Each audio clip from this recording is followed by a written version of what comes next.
Topic करने जा रहे हो ना, सर्किट एलिमेंट, नोड और कॉम्बिनेशन। मैं पहले बता दूं, जो भी आप रूल पढ़ोगे वो कैपेसिटर के लिए भी है, रेजिस्टर के लिए भी है और बैटरी के लिए भी है, तीनों के लिए। सर्किट एलिमेंट का मतलब हमारे लिए, सर्किट एलिमेंट वर्ड लिखने का मतलब है कि यहाँ पर हम रेजिस्टेंस की भी बात कर सकते हैं, कैपेसिटर की बात कर सकते हैं, बैटरी की बात कर सकते हैं, और आगे जाकर के हम हो सकता है इंडक्टर की बात कर ले, कैपिटल एल। तो जो भी आपको मैं तरीके बताऊंगा, ये तरीके जनरलाइज है, मतलब स्पेसिफिकली सिर्फ ऐसा नहीं कि कैपेसिटेंस के केस में लगना है। सेम चीज रेजिस्टेंस में, सेम चीज आप बैटरी में, और सेम इंडक्टेंस में। तो इसके लिए एक वर्ड है, सबसे पहले नोड, इसकी बात कर लो कि नोड किस चीज को कहा जाता है, मतलब क्या मतलब है नोड वर्ड का। तो सर्किट्स में नोड, नोड वर्ड का मतलब ये होता है एक ऐसा पॉइंट जहां पर कम से कम दो एलिमेंट्स आपस में कनेक्ट हो रहे हो, minimum two elements connected eight one point, at least दो। दो से ज्यादा भी कर सकते हैं, तीन भी कर सकते हैं, बट मिनिमम दो एलिमेंट्स जहां पर कनेक्टेड होंगे उनको हम अपना नोड पॉइंट कहते हैं। लाइक अगर हम ऐसे करते हैं, एक रेजिस्टेंस है हमारे पास, फिर एक और रेजिस्टेंस है, तो दो रेजिस्टेंसेस की जो पॉइंट आएगी बीच में, ये पॉइंट हमारे लिए एक नोड कहलाएगा। सपोज इसके आगे अगर आपने कोई कैपेसिटर कनेक्ट कर रखा है, तो फिर रेजिस्टेंस और कैपेसिटेंस के बीच में ये जो पॉइंट है, ये भी एक नोड कहलाएगा हमारे लिए। सिंपल सा। मोर देन टू भी हो सकते हैं, मोर देन टू भी ले सकते हो आप। तो मैं एक सर्किट डायग्राम बनाऊंगा, आपको ये बताना होगा कि उसमें कितने नोड हैं। अगर नोड की डेफिनेशन आपको क्लियर हो गई, तो मैं एक डायग्राम अभी लिखने देने जा रहा हूँ, आप मुझे ये बताओगे कि इसके अंदर नोड, नंबर ऑफ नोड कितने हैं। तो कुछ इस टाइप से डायग्राम है।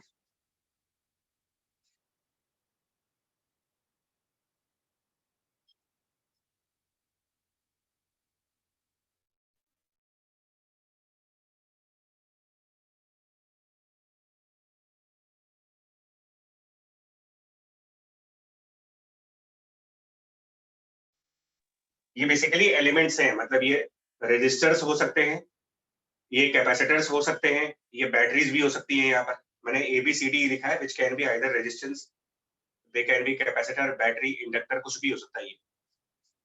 तो जितना डायग्राम आपके सामने है, इसके हिसाब से आपको कितने नोड दिख रहे हैं इसमें। अगर कोई पूछे कि how many nodes are there, number of node कितने हैं इसमें। और डेफिनेशन कहती है कि sir two. Two. Yes sir, 2। Yes sir, 2। कौन कौन से, कौन कौन से दो? ए बिल्कुल और सही बी है। के बीच में और BCD के बीच में। ए और बी के बीच में और BCD के बीच में, राइट। ठीक है, दो नोड हैं यहाँ पर, बिल्कुल सही है।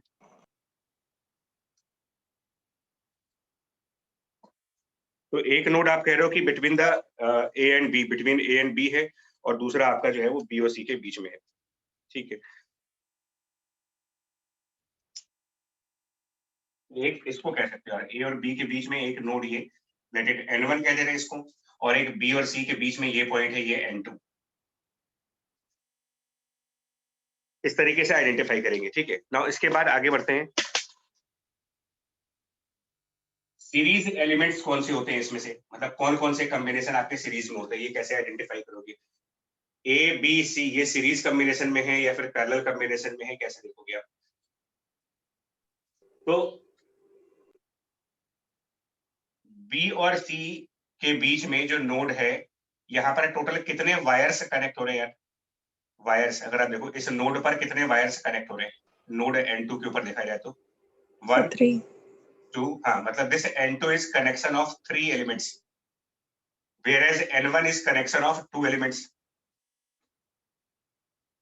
तो ये जो A और B एलिमेंट हैं, ये दोनों एलिमेंट आपके कहलाएंगे कि ये एलिमेंट्स हमारे लिए सीरीज कॉम्बिनेशन में है। B और C सीरीज में नहीं कहे जाएंगे आपके, they are not in series. मतलब कि दो एलिमेंट्स के बीच में अगर कोई नोड है और वहां से कोई तीसरी ब्रांच निकल रही हो, थर्ड एलिमेंट भी जा रहा हो, ये between two element, if there is a node and a third element is also attached, they are not in a series। इसका ये मतलब नहीं है कि ये पैरेलल में हो जाएंगे, सीरीज में नहीं होगी। पैरेलल में होंगे कि नहीं होंगे ये बात देख लेंगे। दो एलिमेंट्स तभी सीरीज में कहे जा सकते हैं जब उनके बीच में जो नोड है उससे कोई तीसरा एलिमेंट कनेक्ट ना हो, कोई थर्ड ब्रांच ना निकल रही हो वहां से।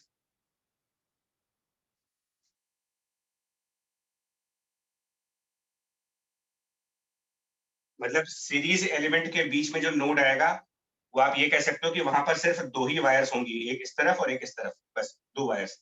अगर किसी भी नोड में तीन ब्रांच आपको दिख रही हैं, किसी भी नोड पर थ्री वायर्स या 4 वायर्स या 5 वायर्स, तो वो सीरीज में नहीं है। ये 100% श्योर है कि वो सीरीज में नहीं होंगे। पैरेलल में होंगे कि नहीं होंगे उसके लिए अलग देख लेंगे, बट सीरीज में नहीं होंगे ये।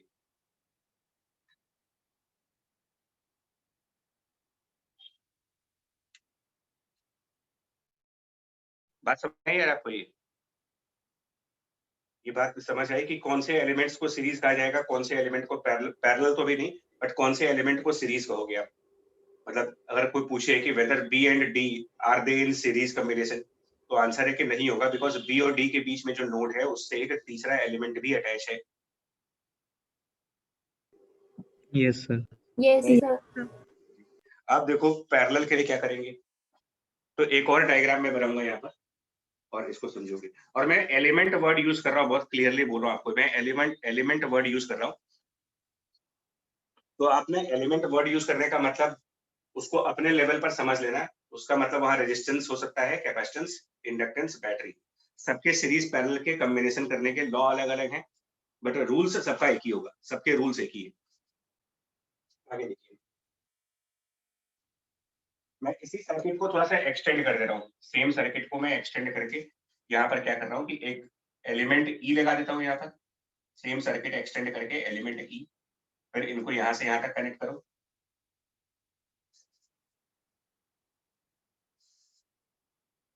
और N2 से हमने एक सिंपल एक वायर ले लिया और ये वायर उठा करके यहाँ पर लगा दिया।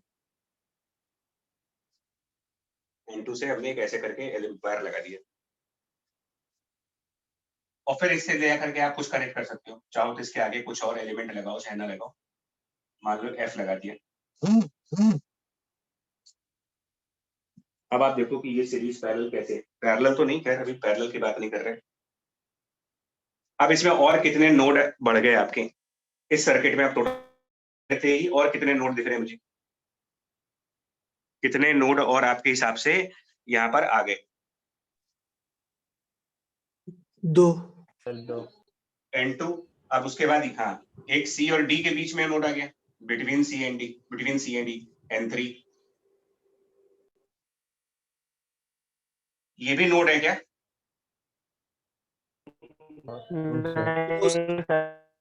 यहाँ कोई एलिमेंट नहीं है, ये सिर्फ एक वायर है। एलिमेंट मतलब वहां पर ना कोई रेजिस्टेंस है, ना कोई कैपेसिटर है, ना बैटरी है, ना इंडक्टर है, नथिंग, सिंपल एक वायर है। तो इसको नोड काउंट नहीं करेंगे आप, ये नोड नहीं है। ये पॉइंट यस सर। नोड है, नोड है। लेकिन यहाँ पर एक प्रॉब्लम आने वाला है। नोड की डेफिनेशन बड़ी क्लियर होनी चाहिए मेरे को। अगर मैं अपना ये वाला रूल फॉलो करूं, that potential difference between the two points is integral of electric field dot dr, जो मेरा बेसिक रूल है between the point 1 and point 2। और इलेक्ट्रिक फील्ड एलिमेंट्स के लिए होती है। Electric field will be present in resistance, inside the capacitance, inside the battery, inside the inductor. तो अगर मैं यही वाला रूल इस N2 वाले पॉइंट से और यहाँ वाले पॉइंट के बीच में इंप्लीमेंट करूं, मतलब ये वाला पॉइंट और ये वाला पॉइंट, और इस वायर को चूज करूं, क्योंकि इस रूल में आपको ये भी कहा जाता है कि between the two points potential difference निकालने के लिए आप कोई भी पाथ चूज कर सकते हो। चॉइस ऑफ पाथ हमारी होती है। तो मैं एक ये वाला पॉइंट चूज कर रहा हूं और एक पॉइंट यहाँ पर, ये वाला।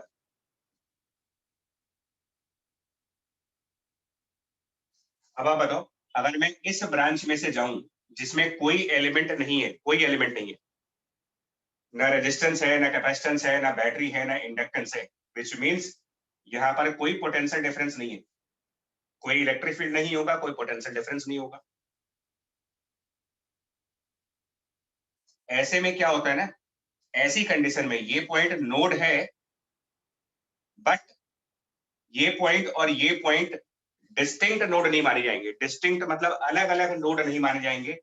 जो नोड आप यहां कह रहे हो वही नोड इसको भी बोला जाएगा। नोड तो है, बट ये कहा जाता है कि यही वाला नोड यहां पर भी लगा हुआ है, दोनों को हम सिमिलर नोड मानेंगे।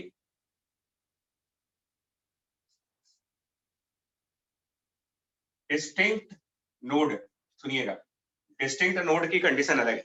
डिस्टिंक्ट मतलब अलग अलग नोड तब कहे जाते हैं जब उनके बीच कोई एलिमेंट हो जिसका कुछ पोटेंशियल डिफरेंस आ रहा हो। जैसे इस N2 और N3 के बीच में कोई एलिमेंट है तो ये डिस्टिंक्ट है, अलग अलग कहलाएंगे। इस पॉइंट और इस पॉइंट के बीच में कुछ लगा हुआ है एलिमेंट, तो ये अलग अलग नोड हो गए। लेकिन इस वाले डॉट, ये वाले डॉट और ये वाले डॉट के बीच में कुछ भी नहीं लगा हुआ, तो ये हम नोड है बट सिमिलर नोड है, डिस्टिंक्ट नहीं है। N2 N2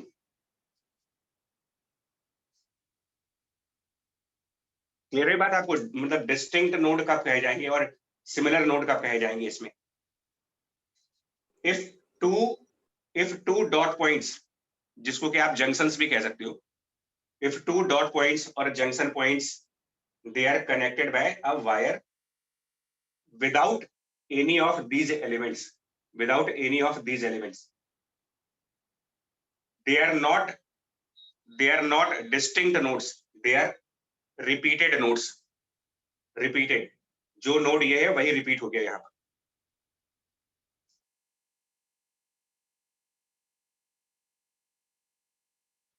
बोलिए जी, बात समझ में आई ये चीज? Yes sir. अब रिपीटेड नोड मतलब डिस्टिंक्ट नोड और रिपीटेड नोड का ध्यान रखना है इसका।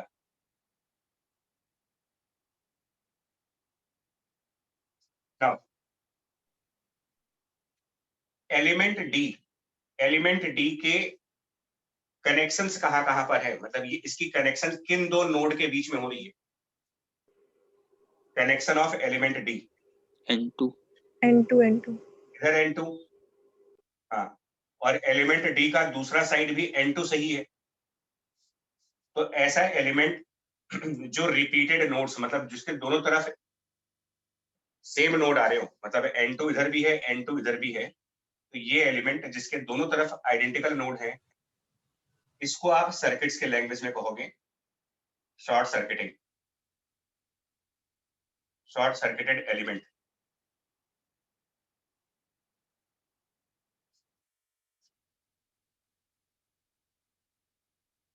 शॉर्ट सर्किटेड एलिमेंट मतलब ऐसा एलिमेंट जिसके वायर्स, मतलब एक तरफ का वायर N2 पर और दूसरी तरफ का वायर भी सिमिलर नोड पे जा रहा हो, उसको हम कह देंगे ये शॉर्ट सर्किटेड एलिमेंट। मतलब रेजिस्टेंस, कैपेसिटेंस या जो भी होगा ये शॉर्ट सर्किटेड कहलाएगा। और इसका मतलब ये होता है कि क्योंकि इन दोनों पॉइंट्स में पोटेंशियल डिफरेंस कोई है नहीं, इन दोनों में कोई पोटेंशियल डिफरेंस नहीं है, और चाहे आप रेजिस्टर की बात करो चाहे कैपेसिटर की बात करो, रेजिस्टेंस के केस में current is defined as the potential difference upon resistance, और कैपेसिटर के केस में charge is defined as capacitance into potential difference. तो अगर पोटेंशियल डिफरेंस 0 हो रहा है, डेल्टा वी की वैल्यू 0 हो रही है, तो चाहे वहां पर रेजिस्टेंस लगा हो चाहे वहां पर कैपेसिटर लगा हो, अरे पोटेंशियल डिफरेंस 0 हो रहा है तो अगर यहाँ रेजिस्टेंस है तो उसके अंदर करंट 0 आएगा, और अगर यहाँ पर कैपेसिटर है तो उसमें चार्ज की वैल्यू 0 आएगी। कुल मिलाकर के इस एलिमेंट में ना तो कोई चार्ज आ सकता है ना कोई करंट आएगी, यानी ये यूजलेस एलिमेंट है, इररेलेवेंट एलिमेंट, इसको सर्किट से रिमूव किया जाएगा। एलिमेंट डी को आप डिलीट करोगे, यहां से रिमूव कर दीजिए इसको। शॉर्ट सर्किटेड एलिमेंट्स जितने भी होंगे उन सबको रिमूव करेंगे, यूजलेस कह दीजिए इसको, कोई काम नहीं है इसका।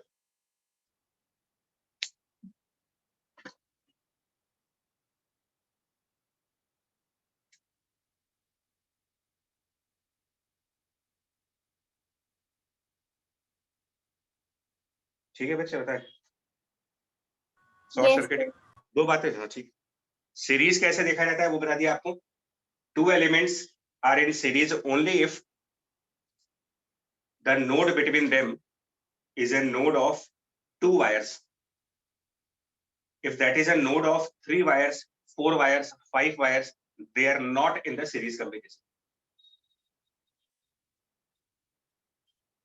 And if any element is found, if any element means resistance or capacitance, if any element is found to be connected between the similar node, it is short circuited and will be removed from the circuit.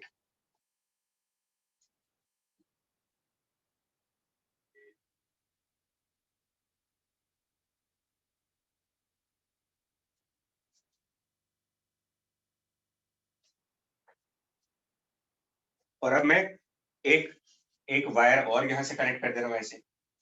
अब circuit मेरा ऐसे हो गया. Gradually आपको धीरे धीरे सब चीजें समझाएंगे. नाउ क्या यहाँ पर नोड कहेंगे इसको? ये नोड है जो F के राइट वाला पॉइंट है. F के राइट वाला point is it? No, sir. No, sir. नहीं है. तो कोई नोड नहीं है. अब बताओ element E which can be resistor or capacitor is between the node N3 and node N2. Element E is between N2 and N3. Element F इसके एक तरफ N2 है और इस एलिमेंट के दूसरे साइड का वायर देखो अगर आप, सेकंड साइड, वो N3. मतलब कैपिटल F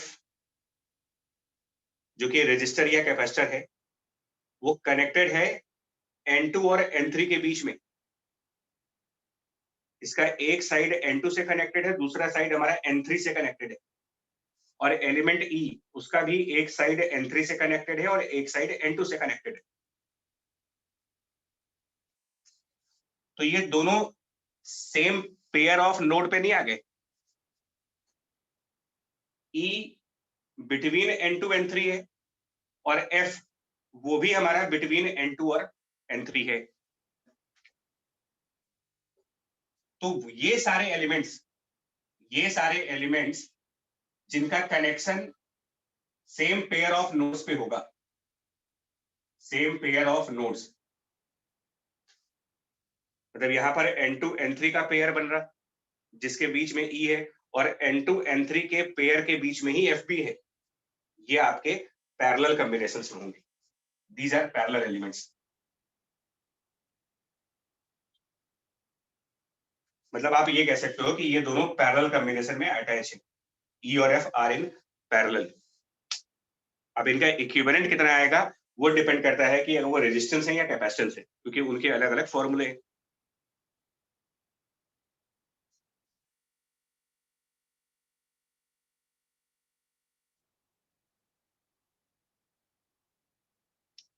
ठीक है. सो सीरीज की two elements there must be a node, but it should be a node of 2 wires, node between the 2 wires. Then they are in series.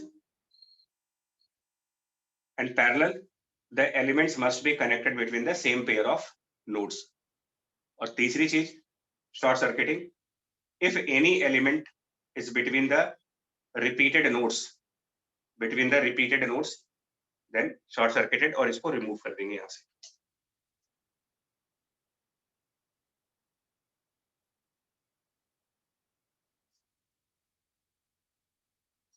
और कुछ कॉम्बिनेशंस ऐसे हैं जो सीरीज और पैरेलल दोनों ही नहीं होते. मतलब मैं बार बार बोल रहा हूँ, ऐसा कोई जरूरी नहीं है कि अगर सीरीज नहीं है तो पैरेलल होगा या पैरेलल नहीं है तो सीरीज होगा. कुछ ऐसे भी कॉम्बिनेशंस हैं जो ना तो सीरीज है ना तो पैरेलल है. ऐसा भी हो सकता है. Not in series, not in parallel, कुछ नहीं होगा.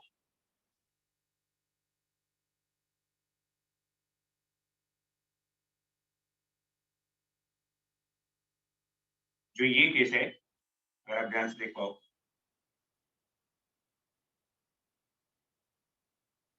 मान लो ऐसे हमने एलिमेंट्स लगाए,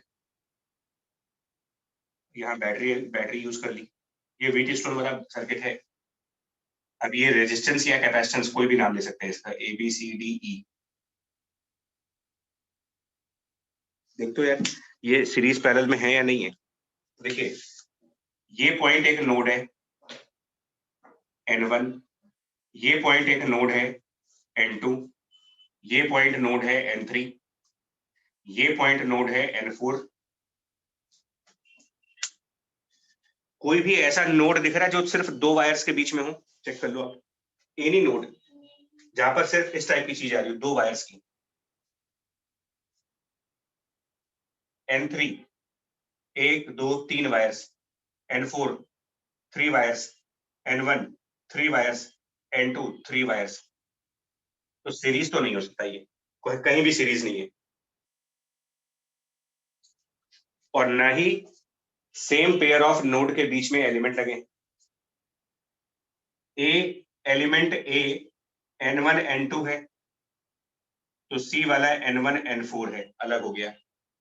B वाला N2 N3 है, तो D वाला N3 N4 है। E वाला N2 N4 है। सेम पेयर ऑफ नोड के बीच में कोई भी एलिमेंट्स नहीं है, यानी कि इस कॉम्बिनेशन में कोई भी दो एलिमेंट ना तो सीरीज में लगे हैं ना ही पैरेलल में लगे हैं। और इसीलिए इसको व्हीटस्टोन ब्रिज के अलग प्रिंसिपल से सॉल्व करते हो।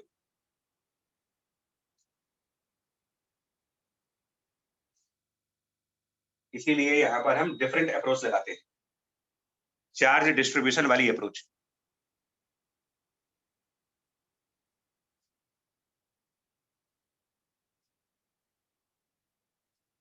इसमें कुछ पूछना चाहोगे तो बताओगे, अगर कोई चीज आपको क्वेरी है। ये रूल्स थे आपके बेसिक रूल्स सीरीज पैरेलल को आइडेंटिफाई करने के, और नहीं तो फिर आगे बढ़े।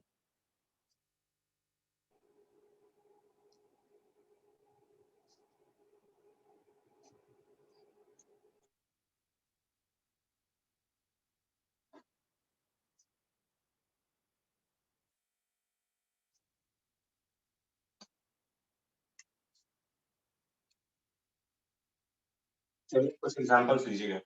एग्जांपल 1 समझने के लिए कुछ एग्जांपल दे रहे हैं।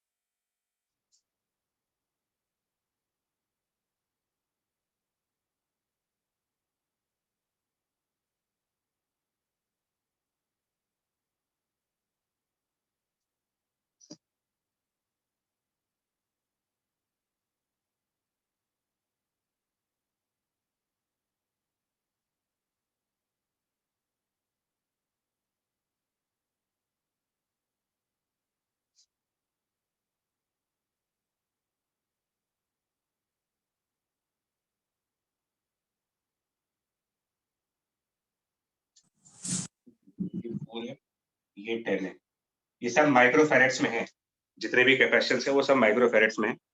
इनका इक्विवेलेंट कैपेसिटेंस क्या आएगा बिटवीन ए एंड बी? बताओ जी, what is equivalent capacitance between A and B?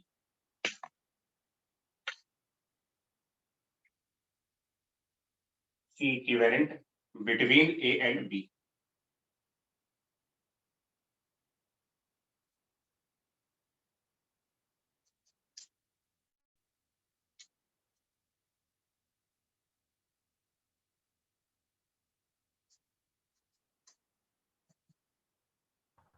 सब 166/5।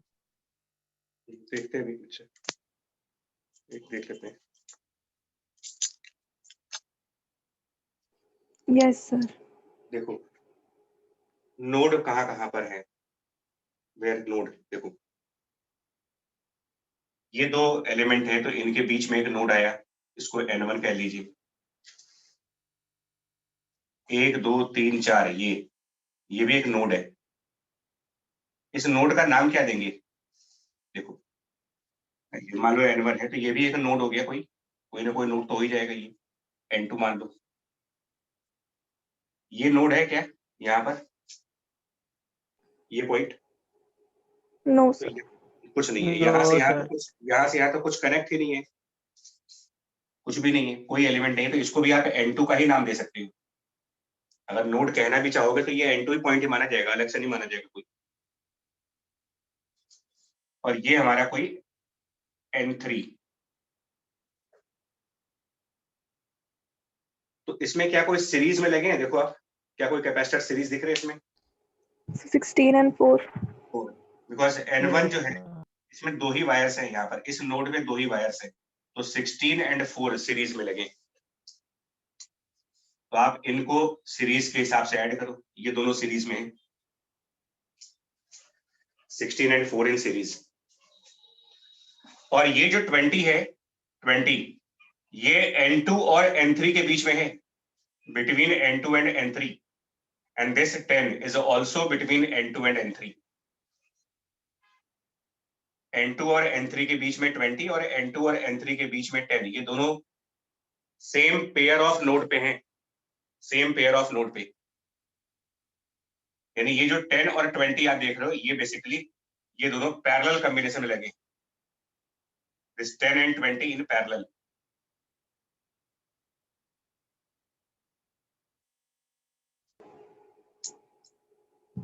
तो इनका इक्विवेलेंट निकालते हैं यार, कितना आएगा? 16 और 4 का इक्विवेलेंट सीरीज वाले फॉर्मूले के हिसाब से कैपेसिटर है यहाँ पर, तो 16 into 4 डिवाइडेड बाय 20, 5 मेरे ख्याल से 3.2 आएगा इधर, 5 16 into 4 by 20, 5 Yes, sir. 3.2 microfarad इधर आ रहा है, और 10 एंड 20 पैरेलल के हिसाब से जब ऐड होंगे कैपेसिटर के अंदर, तो ये C1 प्लस C2 बन जाएंगे, तो यानी कि ये इक्विवेलेंट आ जाएगा आपका 30।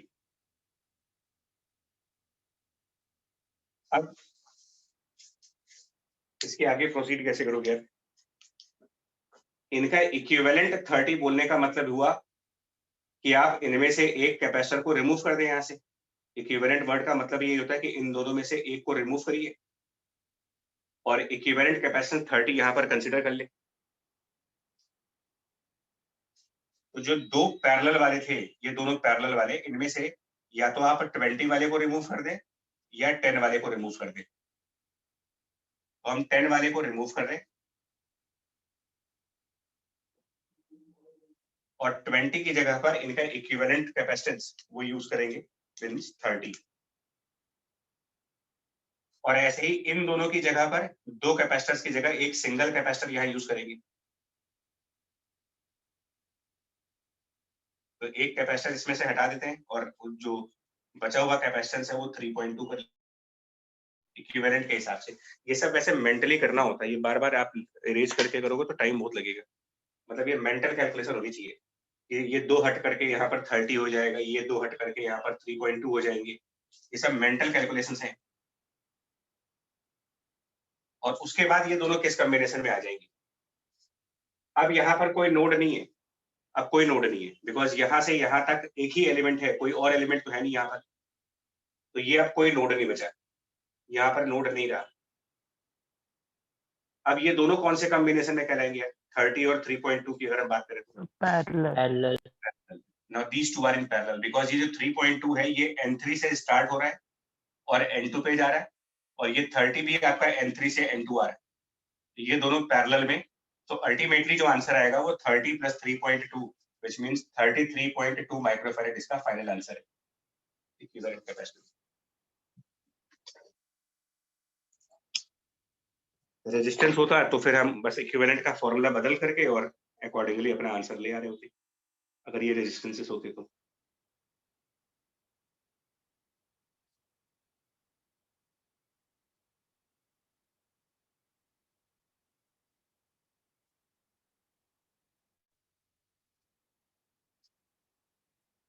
एक और क्वेश्चन दे रहे हैं, इसको आप अपने लेवल पे आंसर देंगे।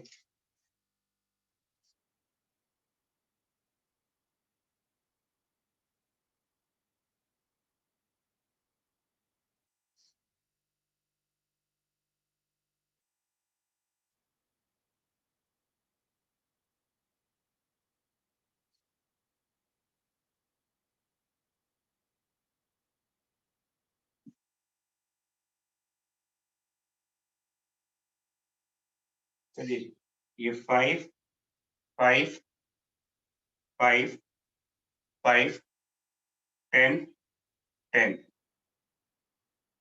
5 5 5 5 10 10 माइक्रोफैरेड से सारे क्या आएगा? Equivalent between A and B, equivalent capacitance between points A and B. बताओ जरा एक बार ट्राई करके अगर कर सकते हो। 5 5 5 5 10 10 equivalent between A and B. Sir, 2.5. 2.5.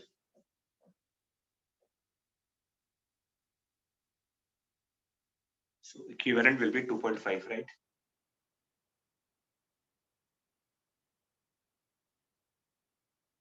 भाई मैं कंफर्म नहीं कर रहा इसको, देखो मैं पहले बता दूं, मैं कंफर्म नहीं कर रहा ये आंसर आपका सही है कि गलत है, मैं सिर्फ आपका आंसर सुन रहा हूँ अभी।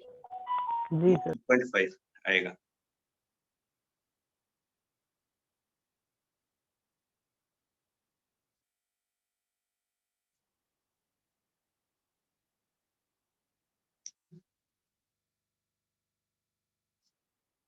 वैसे जब ये कहा जाता है ना कि बिटवीन ए एंड बी, तो इसका एक मतलब भी निकलता है यार। जब आपसे ये कहा जाता है कि find equivalent between A and B, तो इसका एक मतलब ये भी निकालते हो कि यहाँ पर एक बैटरी होगी।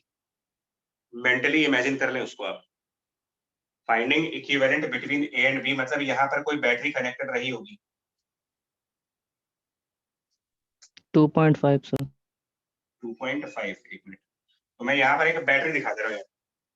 जब भी ये कहा जाएगा कि find the equivalent between A and B, तो उनके बीच में एक बैटरी आप मेंटली इमेजिन कर सकते हो कि यहाँ पर एक बैटरी रही होगी।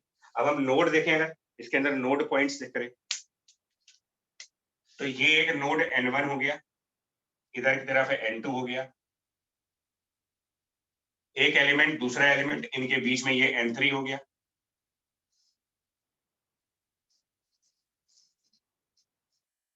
और ये N3 फिर यहां से देखें, अगर इधर से चलो तो हमें कोई पोटेंशियल डिफरेंस नहीं मिलेगा, बिकॉज इसमें कोई एलिमेंट नहीं है।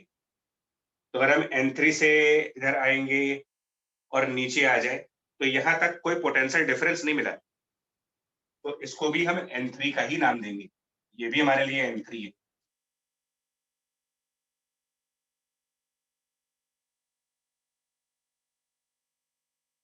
ये बताओ पहले, ये बात समझ में आ गई? N3 और N3 सेम क्यों हो गए? इस ब्रांच को देखो, इस Yes, ब्रांच sir. में कहीं से पोटेंशियल डिफरेंस आएगा नहीं, तो जो यहाँ पर और यहाँ पर डिफरेंट नोड नहीं हो सकते। डिस्टिंक्ट नोड के लिए पोटेंशियल डिफरेंस होना चाहिए। अब ये जो 5 है, ये 5, ये N2 और N3 के बीच में है, बिटवीन N2 एंड N3। और ये वाला 5, ये वाला 5, ये भी मेरा N2 और N3 के बीच में है। ये 5 N2 और N3 के बीच में, ये वाला 5 भी N2 और N3 के बीच में। ये 5 और ये 5 पैरेलल में है, ये दोनों पैरेलल में, जिनका इक्विवेलेंट 5 + 5 10 आएगा। तो हम क्या करेंगे अब, इनमें से एक कैपेसिटर को रिमूव कर देंगे और दूसरे कैपेसिटर को 5 की जगह 10 लिख देंगे, बिकॉज इक्विवेलेंट यूज कर लेंगे उसमें। इंस्टेड ऑफ 5 वो 10 हो गया। सेम चीज यहां पर भी आ जाएगी, ये 5 और ये 5, N1 N3, N1 N3, ये दोनों पैरेलल, 5 + 5 यहाँ पर 10 हो गया, और एक को आप रिमूव कर दो इसमें से, ये रिमूव हो गया।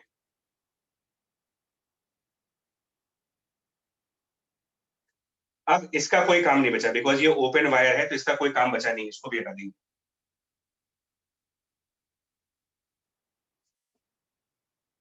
अब ये 10 और 10 के बीच में नोड तो है, लेकिन दो ही वायर्स है यहाँ पर, तो ये किस टाइप का कॉम्बिनेशन बनेगा 10 और 10 के बीच में? ये दो एलिमेंट्स हैं, इनके बीच में नोड है, पर सिर्फ दो वायर्स है, तीसरा वायर नहीं है। यही आइडेंटिफिकेशन थी कि ये 10 और 10 सीरीज में हो गए, ये 10 और 10 सीरीज में। इनफैक्ट आप जितने भी नोड आप देख रहे हो ना, इसमें जितने भी नोड हैं वो सब दो दो वायर्स वाले हैं। ये भी दो वायर्स है, ये भी दो वायर्स है। तो अब इसमें कोई भी ऐसा नोड नहीं है जिसके अंदर 3 वायर्स जा रहे हैं, सारे नोड दो वायर्स वाले हैं। तो ये सब सीरीज में लगे हैं, यहाँ पर जितने दिख रहे हैं आपको सब सीरीज में है। 10 10 10 10 ये चारों सीरीज में। फाइनल आंसर आ जाएगा 2.5 micro farad, all in the series combination.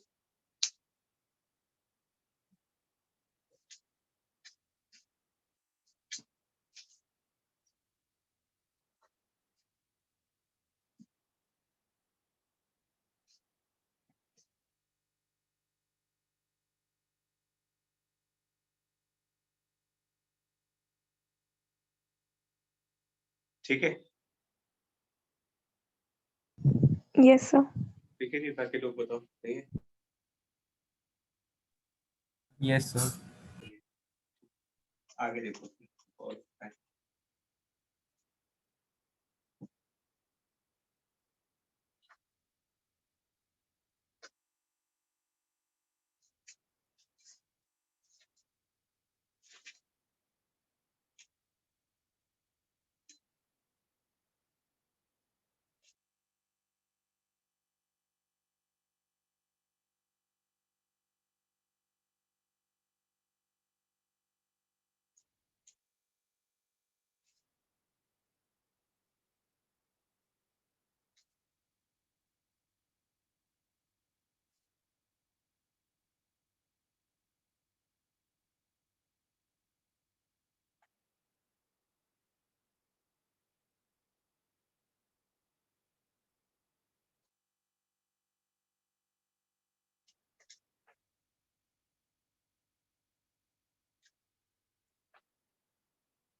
ये सारे के सारे आर मान लेते हैं, जितने भी आर देख रहे हो ये सब आर है।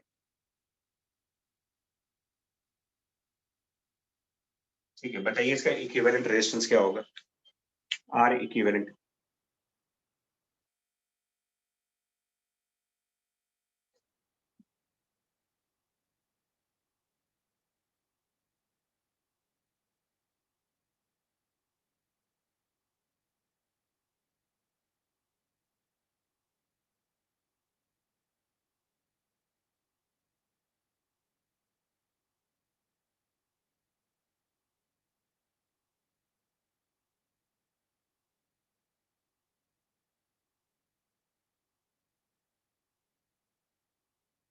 ट्राई करो बताना, जो भी आपको सही गलत लगे बताओ, एटलीस्ट अटेम्प्ट करो कि इसका आर इक्विवेलेंट ये आएगा।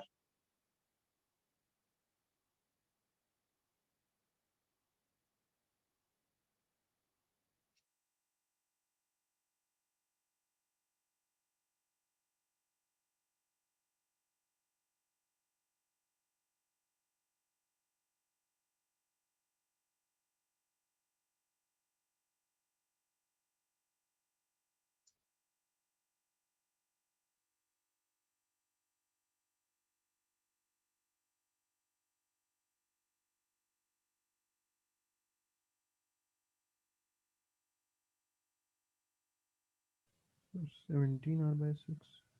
20 R by So 17 R by 6. 17 R by 6 हो सकता है, मतलब 17 आर बाय 6 इसका आंसर सही है। ट्राई तो कर रहे हो एटलीस्ट, जो भी है सही आएगा गलत आएगा फर्क नहीं पड़ता, एटलीस्ट तो बस आप सोचोगे तो जो बोला है उसके बारे में सोचोगे तो एटलीस्ट आपको ये समझ में आ जाएगा कि सीरीज पैरेलल देखने का तरीका है क्या। ना मेरे बताने में तो बता ही दी होगी। चलिए देखो, नोड मार्क करते हैं, पहले देखो, पहले नोड्स मार्क करिए। बैटरी भी एक एलिमेंट है, नोटिस करना, बैटरी भी एलिमेंट है, रेजिस्टेंस भी एलिमेंट है, तो इनके बीच में एक N1, रेजिस्टेंस के बीच में ये N2, दो रेजिस्टेंस के बीच में N3। आप एक चीज ध्यान दो जरा, इस N3 से नीचे वाले वायर्स में जाओ, अगर इस N3 से नीचे वाला वायर पकड़ लें और इधर जाएं इस तरफ, ये भी N3, इससे ऊपर चलो कोई एलिमेंट नहीं मिलेगा, ये भी N3 है। ये सारे N3 पॉइंट्स कहलाएंगे, बिकॉज ना तो इसमें कोई पोटेंशियल डिफरेंस है ना यहाँ पर कोई पोटेंशियल डिफरेंस है। ये N4 है, इससे ऊपर बढ़ेंगे तो ये भी N4 है, क्योंकि यहाँ पर कोई पोटेंशियल डिफरेंस नहीं है।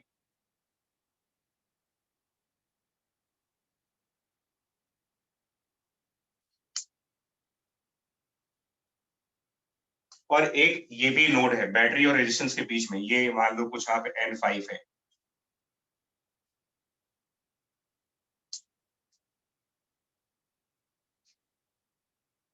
आप थोड़ा सा फास्ट करिएगा, मैं बार बार बोल रहा हूँ, हम लोग अभी बहुत स्लो बोल रहे हैं, बट ये सब चीजें तुम्हारे दिमाग में चलनी चाहिए। ये बताइए N5 is a node of 2 wires, N1 is a node of 2 wires. तो ये R, ये बैटरी और ये R तीनों सीरीज में कहलाएंगे यार, क्योंकि इस पूरे ब्रांच में कोई ऐसा नोड नहीं है जहां पर 3 वायर्स जाती हैं, 2 वायर 2 वायर। तो ये वाले R और ये वाले R सीरीज कॉम्बिनेशन में, ये दोनों R सीरीज में। तो पहले हमने इन दोनों का इक्विवेलेंट फाइंड किया, इसको R/2 सीरीज के हिसाब से करेंगे, R + R 2R, और एक रेजिस्टेंस यहां से रिमूव कर देंगे। एक रेजिस्टेंस आप सीरीज के हिसाब से कम कर देते हो, ये यहां पर आ गया, और रेजिस्टेंस कम करते ही ये नोड भी हट जाएगा यहां से। ये वाला R N4 और N3 के बीच में, ये वाला R N4 और N3 के बीच में, N3 N4 N3 N4, ये हो गए पैरेलल में। ये R पैरेलल में, इनका इक्विवेलेंट R/2, इस वाले R का और इस वाले R का इक्विवेलेंट R/2। तो हमने एक जगह R/2 किया और एक रेजिस्टेंस इसमें से कम कर दिया।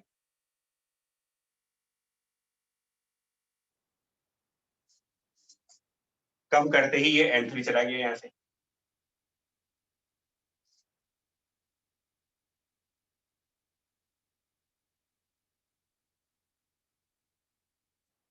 अब ये वाला R/2, ये R/2 N3 और N4, N3 N4, और ये वाला R N3 N4,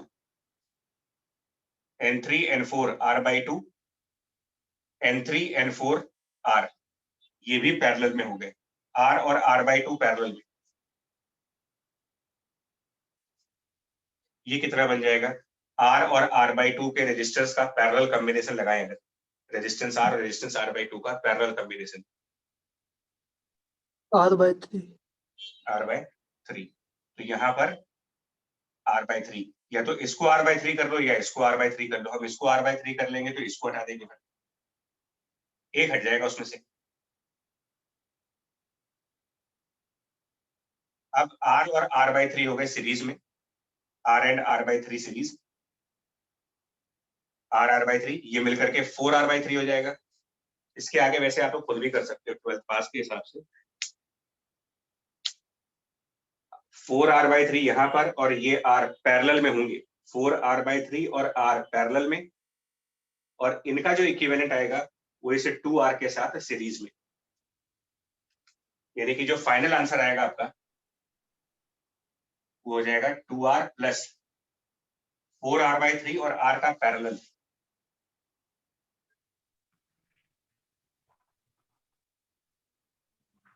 four R/7। Finally ultimate answer क्या आएगा वो देखना पड़ेगा तुम्हें यार। 4R/7 plus 2R, 18R/7। 18R/7, right. Ultimate answer आएगा 18R/7, टोटल आंसर जो आएगा 18R/7।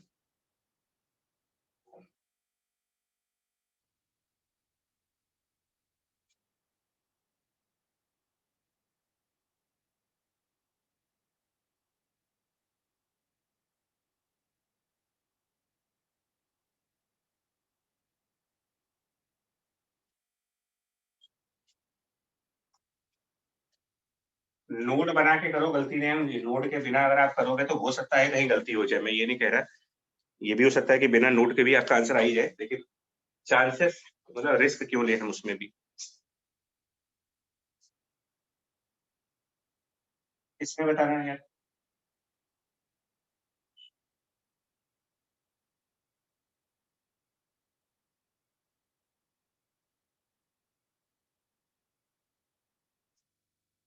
इसमें क्या आंसर आएगा? ये सारे कैपेसिटेंस अगर आइडेंटिकल हो,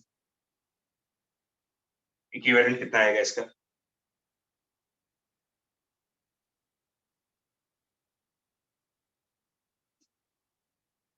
बताओ चलो, क्या इक्विवेलेंट आएगा इसमें?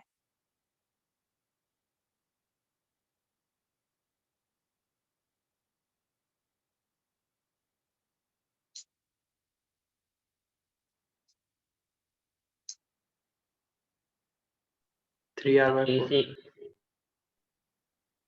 AC/4। 3C/4.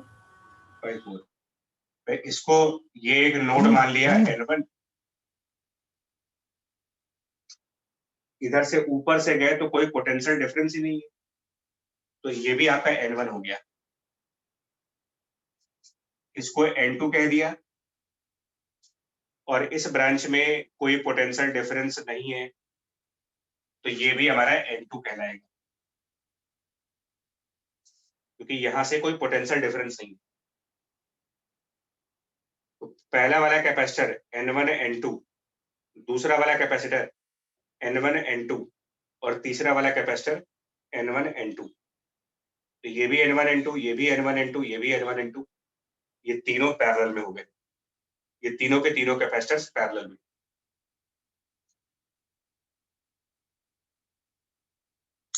और जब ये तीनों पैरेलल में हुए तो इनका इक्विवेलेंट 3C हो गया। तो हम दो कैपेसिटर हटा देंगे इसमें से, ये वाला और ये वाले कैपेसिटर हटा दीजिए, जो बच गया उसको 3C कर लो। और अब इस वायर का कोई मतलब नहीं है, तो ये वायर भी हटा देंगे यहाँ से, इसका कोई मतलब नहीं। Now 3C and C series combination में 3C/4, 3C/4 फाइनल आंसर।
इसका मतलब क्या आंसर आएगा इक्विवेलेंट?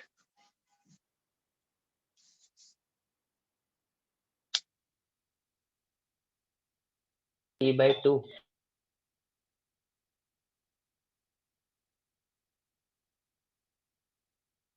C/2 आएगा, राइट।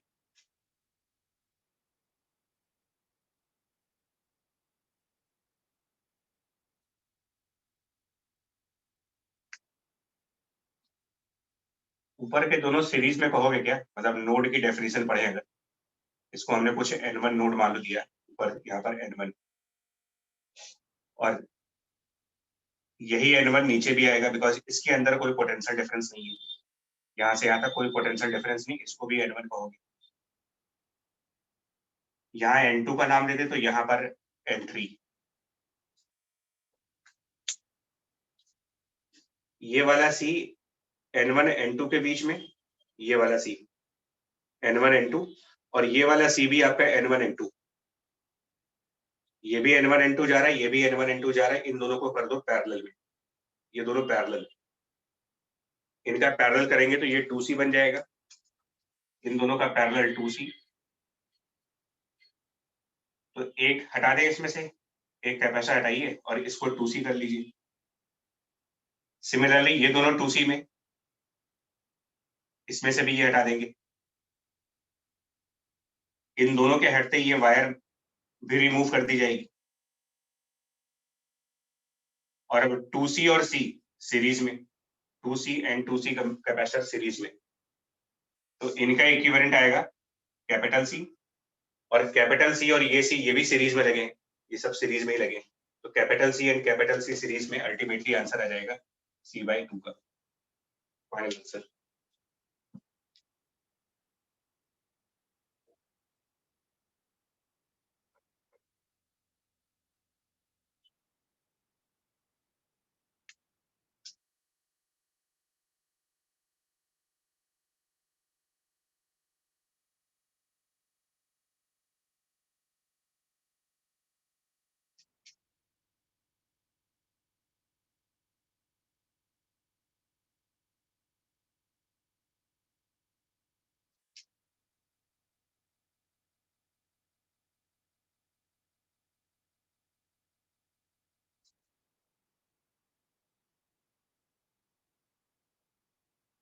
इसका आंसर बताओ।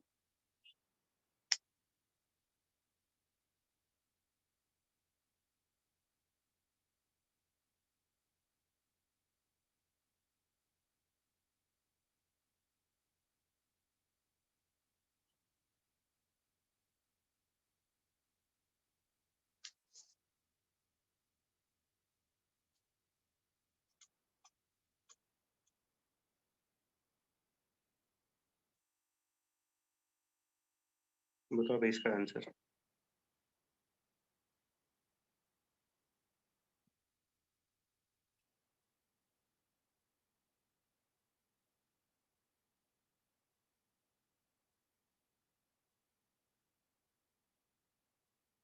Sir 2c/3। 2c/3। यहाँ से स्टार्ट कर लेते हैं यार। इसको अपना कुछ n1 नोड कहा, इसको n2 कहा, इधर है n3। ये वायर जब इधर जाएगा, मतलब एक चीज ध्यान दो, अगर आपने इसको n1 कह दिया, सुनिएगा, ये n1, तो इसके आगे बढ़ने पर ये भी n1 कहलाएगा, क्योंकि बीच में कोई पोटेंशियल डिफरेंस नहीं है। इसके नीचे आने पर भी n1 कहलाएगा, इधर जाने पर भी n1 कहलाएगा। ये सब n1 है।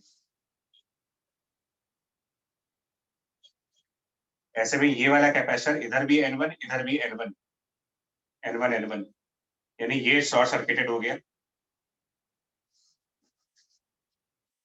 इसको हटा दीजिए यहाँ से, इसे शॉर्ट सर्किटेड कैपेसिटर को हटा देंगे।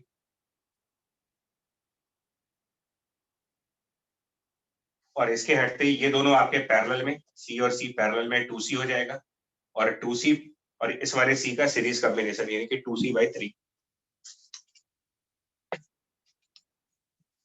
C एंड C 2C, और बगल में ये जो C लगा है इसके साथ सीरीज करेंगे तो 2C और C, मतलब फाइनली 2c/3।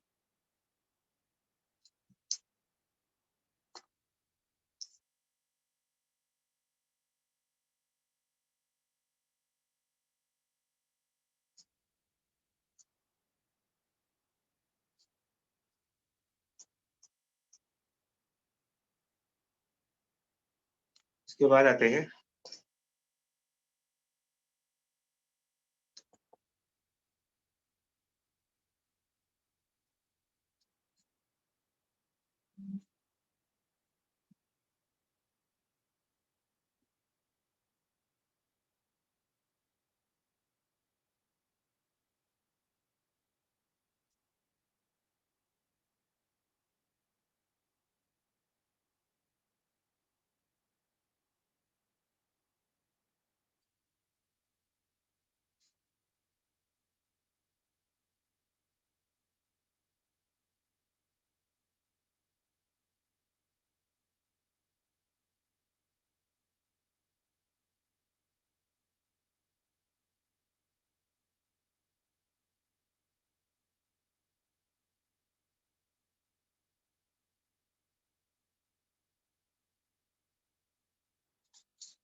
चलो जी, इसमें आपको ये बताना है potential difference for this 2 microfarad capacitor. What will be potential difference for this capacitor? मतलब इसको अगर मैं P और Q नाम दे दूं, तो अल्टीमेटली P और Q का पोटेंशियल डिफरेंस निकालना है।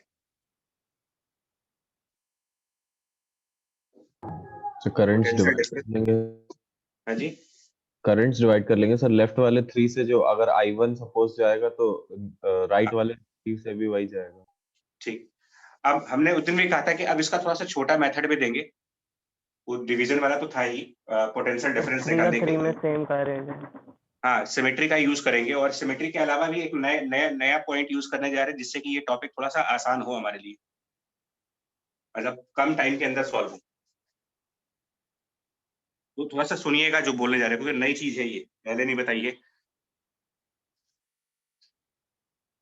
सबसे पहला काम क्या करिए, देखो फर्स्ट स्टेप क्या करो, जहां पर बैटरी का नेगेटिव टर्मिनल लगा हो, बैटरी का नेगेटिव टर्मिनल जिस पॉइंट से कनेक्टेड है, स्टेप नंबर 1 बता रहा हूं, पहला स्टेप, नेगेटिव टर्मिनल कनेक्टेड है पॉइंट बी से, तो हम ये मान लेंगे कि यहां पर पोटेंशियल की value 0, potential at point B को 0 मान लेंगे। पहला स्टेप, जहां पर बैटरी का नेगेटिव टर्मिनल कनेक्टेड है उस पॉइंट को 0 पोटेंशियल मानेंगे, और बैटरी का पॉजिटिव टर्मिनल जहां से कनेक्टेड है यानी कि पॉइंट ए, इसके पोटेंशियल को बैटरी की पोटेंशियल डिफरेंस यानी कि 24 मान लेंगे। तो नेगेटिव टर्मिनल से जो पॉइंट अटैच है उसको 0 पोटेंशियल माना, पॉजिटिव टर्मिनल से जो पॉइंट अटैच है उसको 24 मान लिया। ये दो हो गए। अब पॉइंट पी का पोटेंशियल, पॉइंट पी का पोटेंशियल हम लोगों ने कुछ x मान लिया, यहां पर पोटेंशियल को x मान लेंगे। Let potential of point P equal to x, मतलब इसको एक वेरिएबल मान लिया कि पॉइंट पी का पोटेंशियल x होगा। और अब जो हमने सिमेट्री आपको पहले बताई थी, एक सिमेट्री का कंसेप्ट 2 क्लास पहले ये बताया था कि जितना चार्ज इस वाले कैपेसिटेंस में जाएगा उतना ही चार्ज यहां पर भी आएगा। और उसमें ये प्रूविंग भी करी गई थी कि यहाँ का पोटेंशियल डिफरेंस, मतलब इन दो पॉइंट्स का पोटेंशियल डिफरेंस और इन दोनों पॉइंट्स का पोटेंशियल डिफरेंस आइडेंटिकल आना चाहिए। इन दोनों का पोटेंशियल डिफरेंस आइडेंटिकल होना चाहिए। अगर यहाँ पर पोटेंशियल 24 है तो इस वायर के आगे आने पर भी 24 होगा, बिकॉज बीच में कोई डिफरेंस तो आ नहीं रहा। ये पॉइंट अगर 24 है तो ये पॉइंट भी 24 है, ये पॉइंट 0 है तो ये पॉइंट भी 0 है, बिकॉज बीच में कोई पोटेंशियल डिफरेंस नहीं है। तो इस 3 माइक्रोफैरेड की पोटेंशियल डिफरेंस, 3 माइक्रोफैरेड का पोटेंशियल डिफरेंस 24 माइनस x हो गया। 24 माइनस इधर की तरफ x माना गया है, 24 माइनस x यहाँ का पोटेंशियल डिफरेंस। और यही पोटेंशियल डिफरेंस मुझे यहाँ भी चाहिए। सिमेट्री के हिसाब से एग्जैक्टली सेम पोटेंशियल डिफरेंस यहाँ होना चाहिए। उसके लिए पॉइंट Q का पोटेंशियल क्या बनना चाहिए? 24। ध्यान से देखो ना, T4 माइनस यहाँ 0 है, इस तरफ 0 है। आपको 24 इन दोनों का डिफरेंस, मतलब पॉइंट Q का और 0 का डिफरेंस इतना आना चाहिए, 24 माइनस x आना चाहिए। Yes, तो sir. That means point Q 24 minus 24 minus x होगा ना, बिकॉज हम 0 के साथ डिफरेंस लेंगे इसका। यहाँ का पोटेंशियल डिफरेंस और यहाँ का पोटेंशियल डिफरेंस सेम होना चाहिए।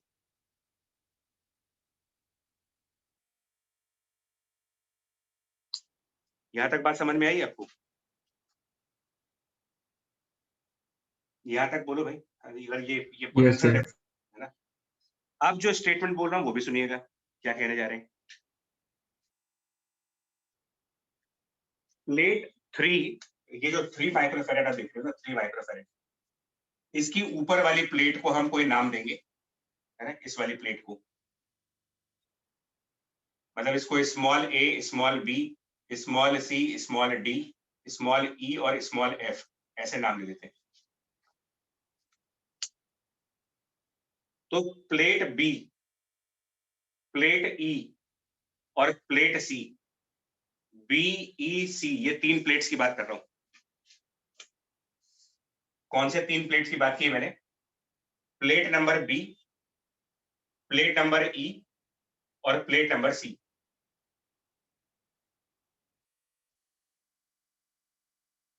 ये आपस में तो कनेक्टेड है, प्लेट बी और प्लेट ई, प्लेट सी, ये सब आपस में कनेक्टेड है।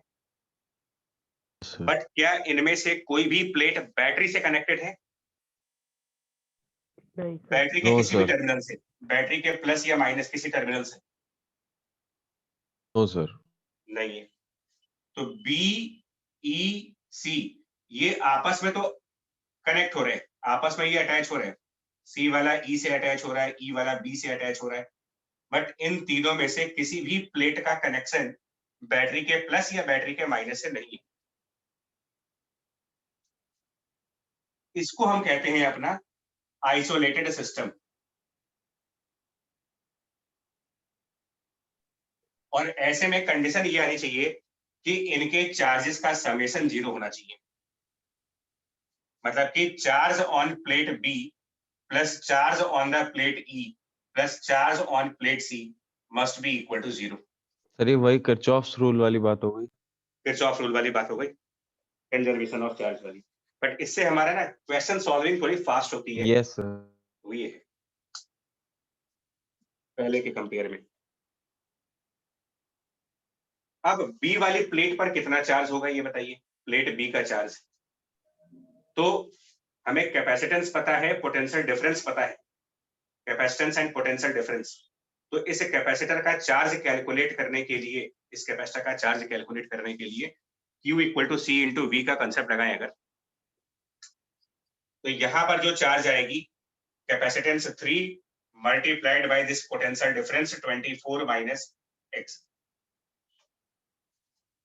प्लेट ई का चार्ज निकालने के लिए, प्लेट ई का चार्ज निकालने के लिए इस कैपेसिटर का 2 माइक्रोफैरेड कैपेसिटेंस, तो कैपेसिटेंस हो गया 2 इंटू पोटेंशियल डिफरेंस।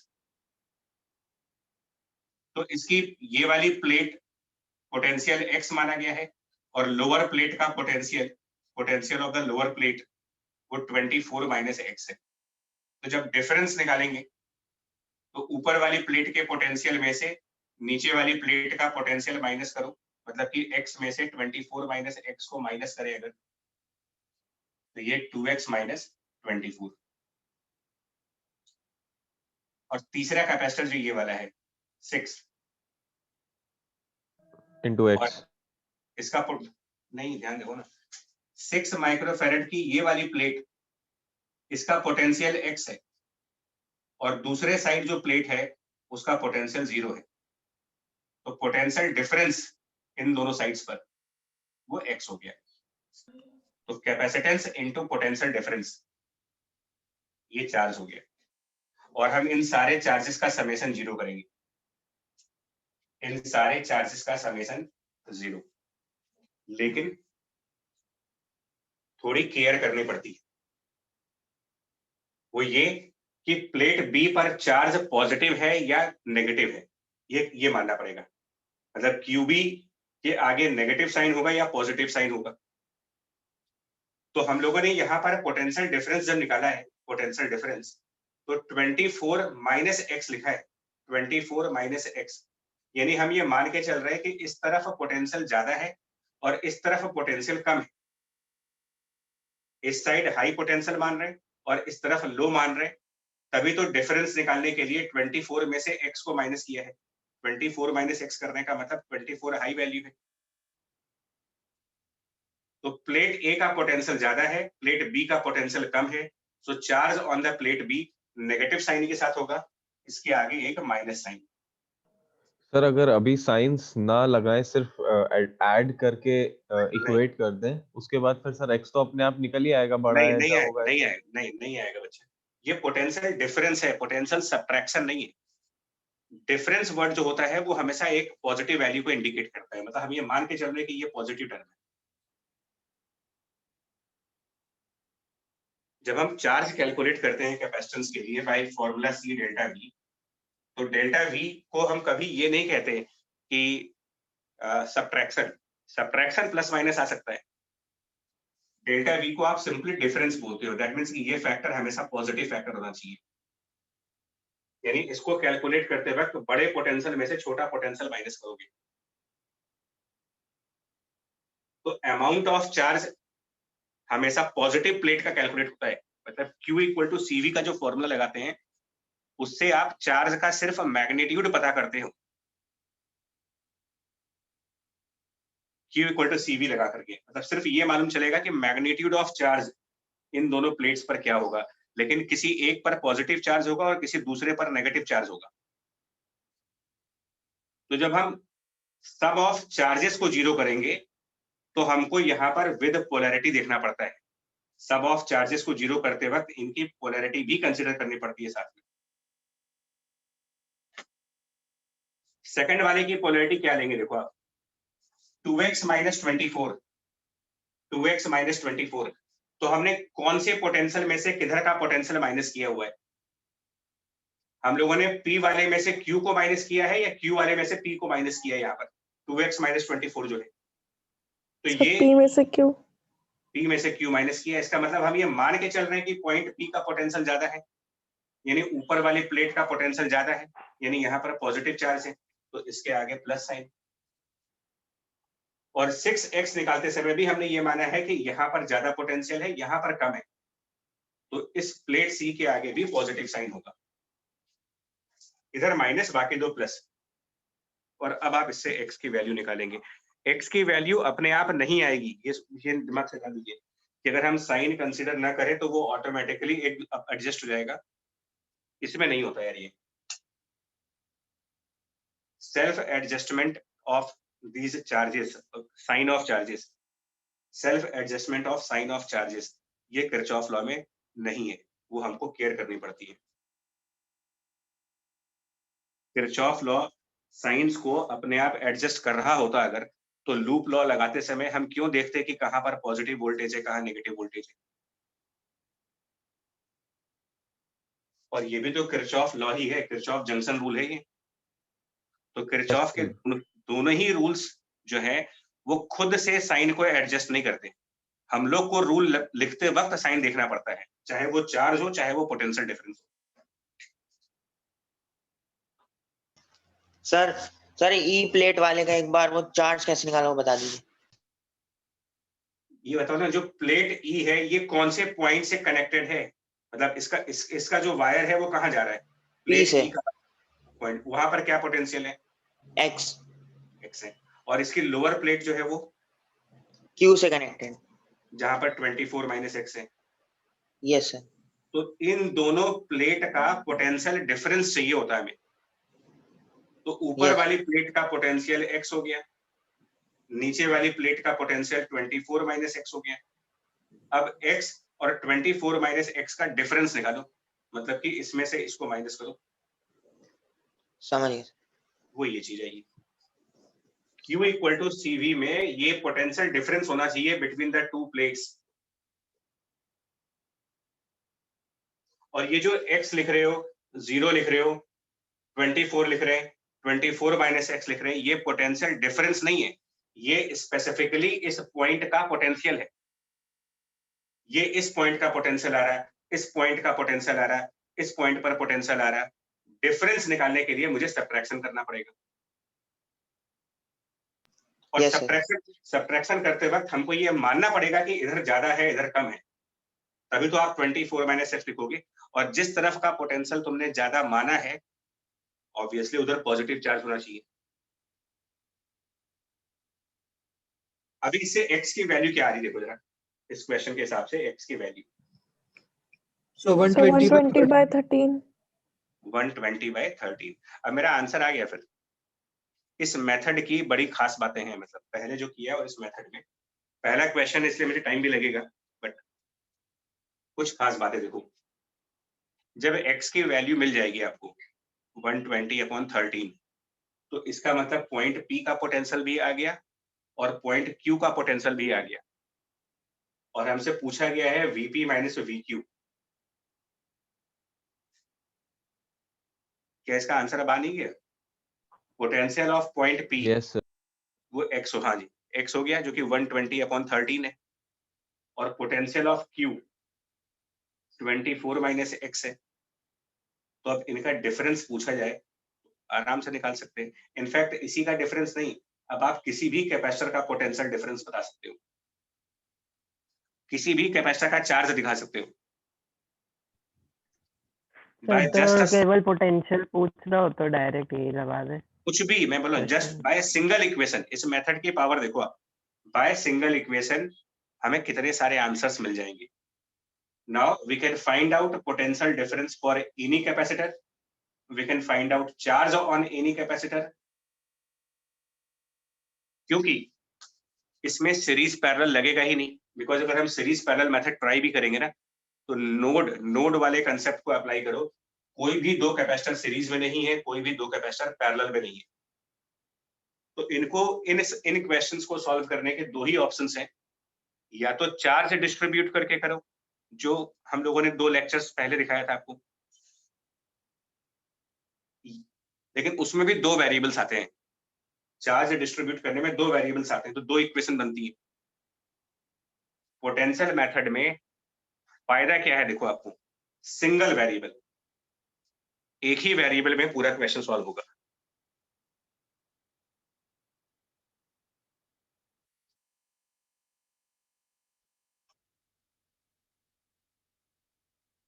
मैं एक और एग्जांपल दिखाता हूँ इसका, क्योंकि ये तो हमारा लर्निंग वाला था एग्जांपल, ये एग्जांपल तो हमको लर्न करने चला गया।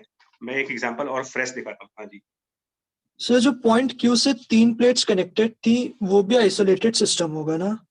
हाँ हाँ, देखिए मैं और दिखाता हूँ ना, और एग्जांपल दिखाते हैं भैया। तो ये क्या होगा, अगर ये मेथड समझ गए तो स्पीड न्यूमेरिकल्स की थोड़ी सी फास्ट होती है।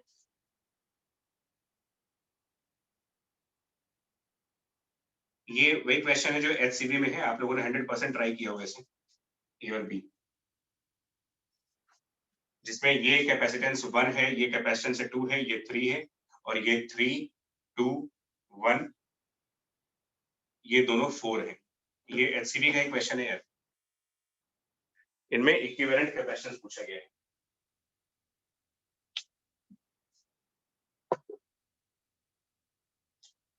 कैपेसिटेंस चलेगा या रेजिस्टेंस लगा लें, मतलब जिसमें कंफर्टेबल हो, दोनों का तरीका एक ही है वैसे। एक रेजिस्टेंस वाला भी करा देंगे, देखिए। तो हम लोग बिटवीन ए और बी, मतलब बैटरी, मेंटली इमेजिन करो आप, मेंटल इमेजिनेशन होनी चाहिए कि बी पर बैटरी का नेगेटिव होगा, ए पर बैटरी का पॉजिटिव होगा। दिस इज मेंटल पार्ट, सोचना है वैसे ही। तो हमने क्या किया, यहाँ पर पोटेंशियल को 0 मान दिया, potential at B equal to 0, potential at A इसको हमने V मान दिया जो बैटरी का होगा। जरूरी नहीं कि मैं बैटरी दिखाऊं। अब यहां पर पोटेंशियल, इस पॉइंट पर, यहां पर पोटेंशियल को x मान लेते हैं। Eight this point, top most point potential की वैल्यू x मान लीजिए। और अब क्विकली ये देखो, इस 1 और इस 1 में सिमेट्री है।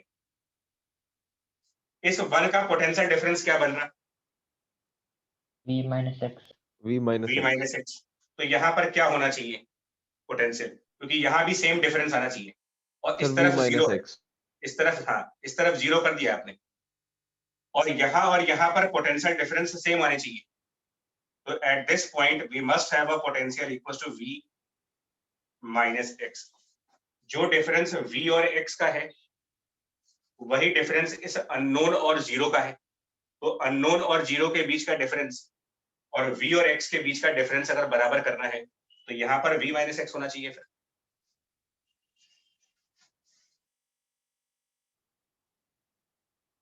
ठीक है, बोलो। जी सर। और ये 2 और ये 2 भी तो सिमेट्रिकल है यार, ये भी तो सिमेट्री है। तो जितना पोटेंशियल डिफरेंस इस V और इस पॉइंट के बीच होगा, इन दो पॉइंट्स का पोटेंशियल डिफरेंस, उतना ही इस पॉइंट और 0 के बीच में भी होना चाहिए। मतलब यहां पर at this point this V minus question mark equal to question mark minus 0। क्या वैल्यू बननी चाहिए यहाँ पर, कितनी वैल्यू का पोटेंशियल यहाँ पर दिखाओगे ताकि यहाँ पर ये V/2 होगा। अगर आप ये जज कर पाओ तो ये V/2 क्यों लिखा गया है? Yes sir. ठीक है, तभी तो, क्योंकि V और V/2 का डिफरेंस और V/2 और 0 का डिफरेंस बराबर आ जाएगा। अब एक वेरिएबल बचा है मेरे पास, सिर्फ एक वेरिएबल है क्वेश्चन में, ओनली सिंगल वेरिएबल। अब हम क्या करेंगे, plate A, plate B, plate C, plate D, plate E, plate F, isolated plates कौन सी हैं? B, C, E. B. So Q at B plus Q at C plus Q at E. क्योंकि इनमें से कोई भी प्लेट बैटरी से connect नहीं है, इनके चार्जेस का समेशन 0, इनके चार्जेस का समेशन 0। अब बी वाली प्लेट पर कितना चार्ज होगा, यहां पर कितना चार्ज होगा, तो कैपेसिटर 1 का पोटेंशियल डिफरेंस, इधर V है इधर X है, तो पोटेंशियल डिफरेंस हो गया V माइनस एक्स और इनटू इसकी कैपेसिटेंस 1। अब इसके आगे साइन क्या लगाएंगे, नेगेटिव। नेगेटिव, क्योंकि V अगर ज्यादा पोटेंशियल पे है तो ये प्लस प्लेट है, ये माइनस प्लेट है ना। प्लेट C का चार्ज निकालना है मुझे, तो मैं ये मान के चल रहा हूं कि जो X पोटेंशियल है वो 0 से बड़ा होगा, मतलब ये हाई पोटेंशियल मान रहा हूं, इधर लो पोटेंशियल मान रहा हूं, यानी मैं एज्यूम कर रहा हूं कि यहां पर पॉजिटिव चार्ज है, तो plus capacitance 3 into potential difference X minus 0 plus plate E, इसको भी प्लस मानेंगे, यानी यहां पर पोटेंशियल ज्यादा है, यहां पर पोटेंशियल कम है, तो 4 multiplied by X minus V/2। Try कर लो X की क्या वैल्यू बन रही है यहां से,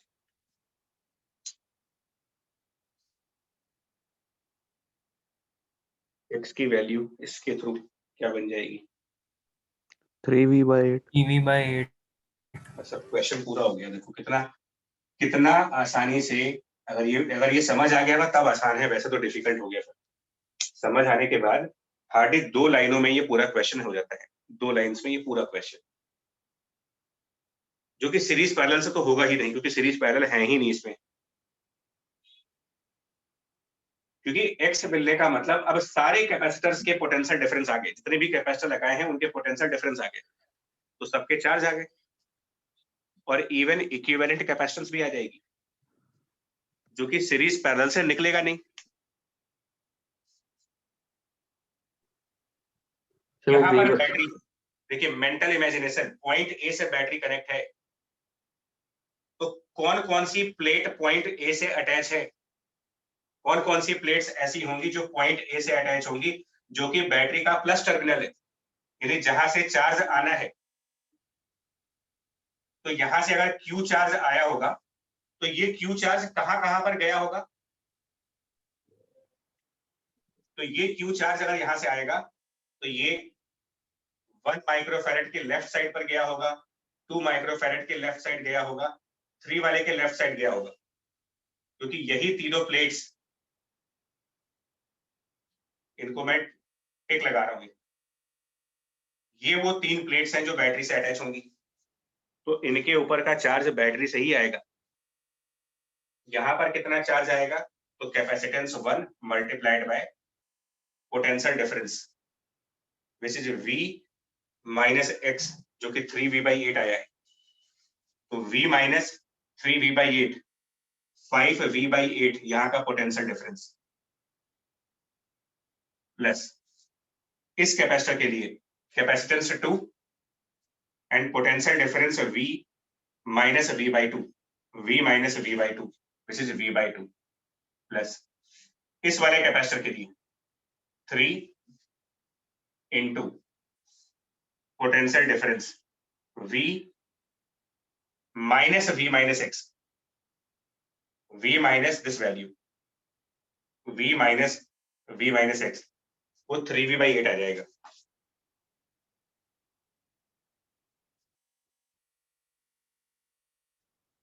इसको पूरा सिंप्लीफाई करेंगे तो Q इक्वल टू 8 और 8 प्लस 5 13 और 9 22 11 4V, और Q इक्वल टू CV होता है, this 11/4 that means it is C equivalent, because Q equal to CV।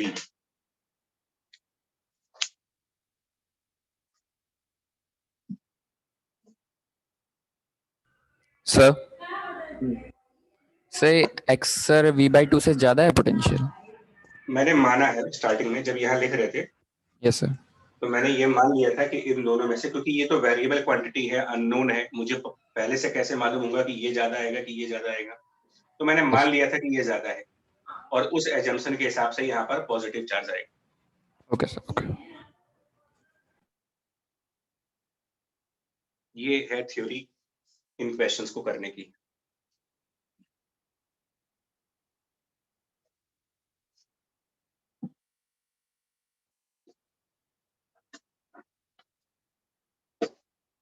Sir अगर सर चार्ज डिस्ट्रीब्यूशन से ही प्लस माइनस देखें प्लेट्स पे,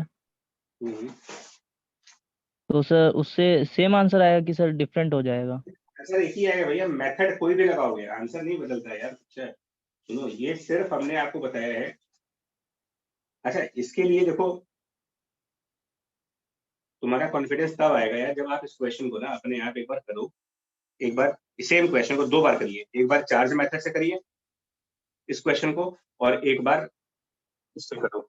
नहीं सर वो मेथड क्लियर है सर, ये पूछ रहे हैं सर, ये जो माइनस प्लस हम लोग देख रहे हैं इक्वेशन के आगे लगाने से पहले, तो सर अगर वो चार्ज डिस्ट्रीब्यूशन से ही देखें कि चार्ज अगर प्लेट्स के इधर से जा रहा है तो पॉजिटिव और से उधर से अच्छा निकल रहा हाँ है। ठीक है, समझ गया वो भी, हाँ तो उससे कर सकते हो, मान सकते हो, बिल्कुल सही। कर सकते हो बच्चा, वो भी काम सही है। Yes sir, thank you sir. चलेगा, वो भी कोई दिक्कत नहीं है उसमें। सर हाँ जी। सर जब चार्ज डिस्ट्रीब्यूशन मेथड से करेंगे सर, सब 3 वेरिएबल को सॉल्व करना पड़ेगा। हाँ ये प्रॉब्लम है उसमें यार। इसमें क्या होता है ना, पोटेंशियल मेथड से हमारा variable most of the time single रहता है, मोस्ट ऑफ द टाइम, तो हमारी स्पीड बढ़ जाती है क्वेश्चंस की। रेजिस्टेंस में भी यही फॉर्मूला लागू होगा? हाँ उसमें भी, मैं उसमें करके दिखा रहा हूँ, उसमें एक एग्जांपल रेजिस्टेंस का भी दिखा दे रहे हैं। लेकिन देखो मैं फिर बोलूंगा, आपको 3 चीजों पे बहुत फुल कमांड होना चाहिए, सीरीज, पैरेलल और व्हीटस्टोन, इनमें गलतियां नहीं होनी चाहिए आपसे। इसीलिए आज ये भी बता दिया कि सीरीज और पैरेलल को आइडेंटिफाई कैसे करते हो। Series identification, parallel identification, short circuit कैसे देखा जाता है, और व्हीटस्टोन ब्रिज के न्यूमेरिकल्स में क्या होता है, ये प्राइमरी कर दो आप। प्राइमरी का मतलब इनके ऊपर पहले फुल कॉन्फिडेंस लाइए। सेकंड, सिमेट्रिक वाले सर्किट्स को आप सेकंड स्टेज में रखिए, क्योंकि अभी तक की हिस्ट्री में सिमेट्रिक सर्किट्स के क्वेश्चंस आए नहीं है कोई। किताबों में जरूर है, एग्जाम्स में नहीं है अब तक। एग्जाम्स में सीरीज, पैरेलल, शॉर्ट सर्किट और व्हीटस्टोन इतना ही आया है।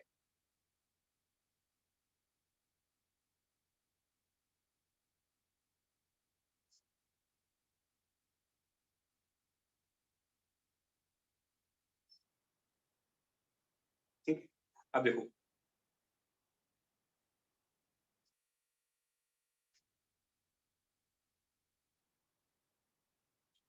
मान लीजिए ये रेजिस्टेंस के साथ होता, आपका सेम क्वेश्चन रेजिस्टेंस के साथ होता अगर, तो क्या कर देते? 1 ओम, 2 ओम, 2 ओम, 1 ओम और ये 3 ओम, ये होता है। क्वेश्चन इज विद रेजिस्टेंस, तो क्या अप्रोच लगाते? क्योंकि रूल्स तो एक ही है यार, रूल्स एक ही है, सिर्फ और सिर्फ सीरीज पैरेलल को कैलकुलेट करने के फॉर्मूले का डिफरेंस है। इसमें इक्विवेलेंट रेजिस्टेंस कैसे निकालोगे? इक्विवेलेंट रेजिस्टेंस, ये क्वेश्चन सीरीज पैरेलल से नहीं हो सकता।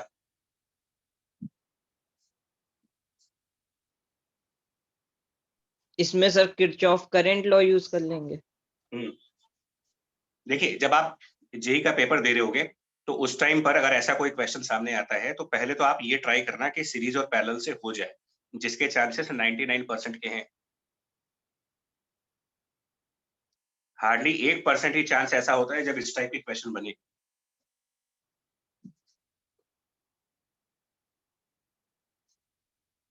बट वो 1% का भी रिस्क नहीं लेने के लिए आपको बता देते हैं कैसे होना है।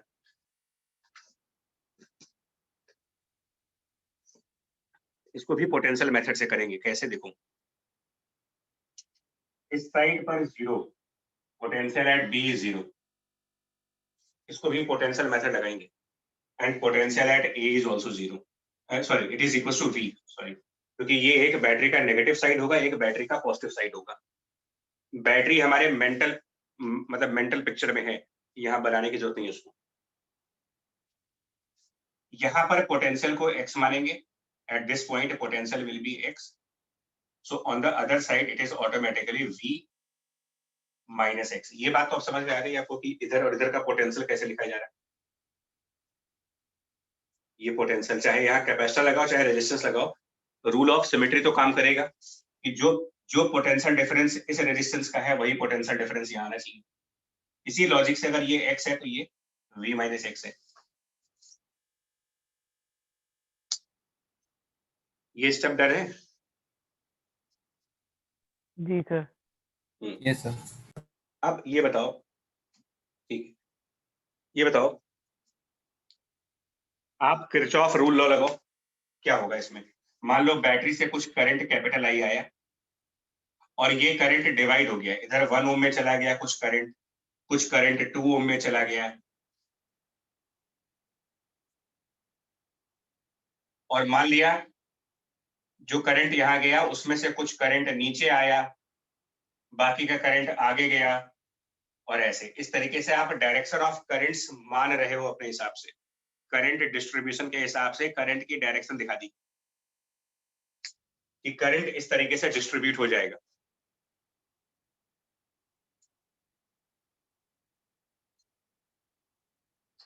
अब यार किरचॉफ का जंक्शन रूल एक है जो ये कहता है कि किसी भी जंक्शन पर जितना करंट आएगा उतना ही करंट जाना भी चाहिए।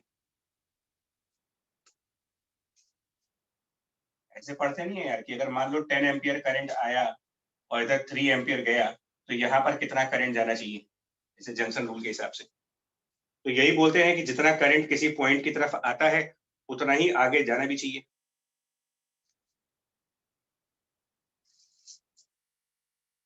तो ये जो ऊपर वाला जंक्शन है, ध्यान देना, जहां पर x लिखा है आपने,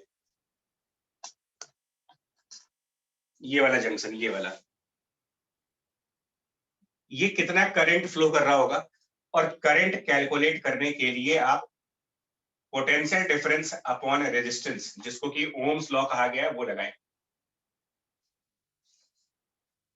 तो इस 1 ओम का पोटेंशियल डिफरेंस क्या है, अगर करंट की फ्लो इस तरफ हो रही है, करंट का फ्लो राइट साइड हो रहा है, तो 1 ओम का पोटेंशियल डिफरेंस, इस तरफ पोटेंशियल है V और यहां पर पोटेंशियल है X, तो V minus x potential difference divided by 1 ओम, ये करंट आएगा। और ये करंट इस पॉइंट X की तरफ जा रहा है, और यहां पर आने के बाद करंट 2 ब्रांचेस में आगे डिवाइड हो गई। किरचॉफ जंक्शन लॉ के हिसाब से ये करंट बराबर होना चाहिए जो करंट 3 ओम में जा रहा है और प्लस जो करंट 2 ओम में जा रहा है। This current must be equal to current in 3 ohm plus current in 2 ohm. अब करंट इन द 3 ओम कैसे निकालेंगे, तो current in the 3 ohm top to bottom जा रहा है, top to bottom, which means top side potential ज्यादा रहा होगा। तो ये x minus v minus X, top और बॉटम का potential difference and divided by 3, plus इस 2 ओम के लिए करंट राइट साइड जा रहा है, फ्रॉम x टूवर्ड्स 0, x से 0 की तरफ जा रहे हैं, तो x माइनस 0 ओवर इसका रेजिस्टेंस 2। निकालिए x की वैल्यू क्या बनेगी। इतना ही फर्क है, कैपेसिटर के केस में कैपेसिटेंस इनटू पोटेंशियल डिफरेंस कर रहे हो, और रेजिस्टेंस के केस में पोटेंशियल डिफरेंस अपॉन रेजिस्टेंस कर रहे हो। दोनों में पोटेंशियल डिफरेंस चाहिए, एक में पोटेंशियल डिफरेंस के साथ कैपेसिटेंस मल्टीप्लाई हो रहा है, एक में पोटेंशियल डिफरेंस के साथ रेजिस्टेंस डिवाइड हो रहा है। बस लगभग दोनों को देखने का तरीका एक ही है। यहां से x की वैल्यू निकालेंगे, कितनी आएगी, 2v/3। 2v/3।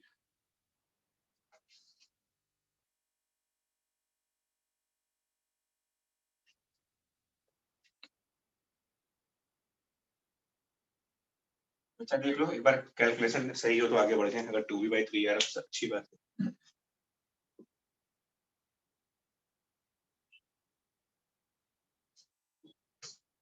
सर 8v/11 आएगा। Yes sir. 8v। ये मैंने कहा 2v/3 कुछ गलत लग रहा था, इसलिए मैंने बोला कैलकुलेशन चेक करो। खत्म हो गया क्वेश्चन यार। क्वेश्चन डन हो जाता है कैसे?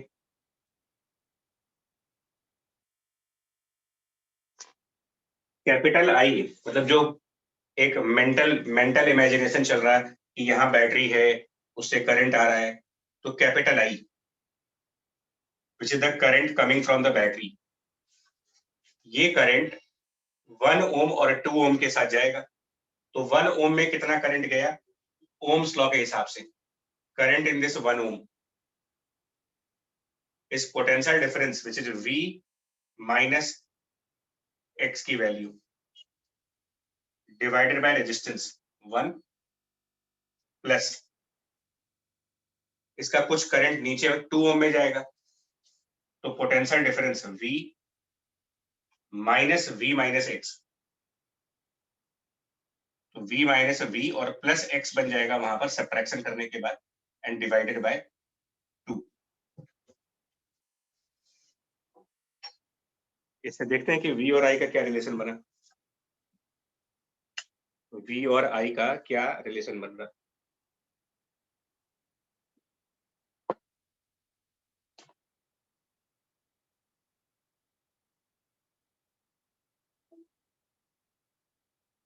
देख लो भाई क्या रिलेशन बनेगा V और I का।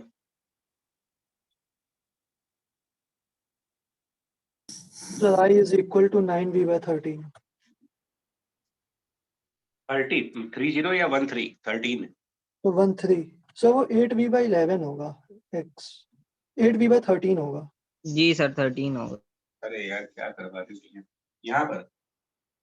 Yes sir।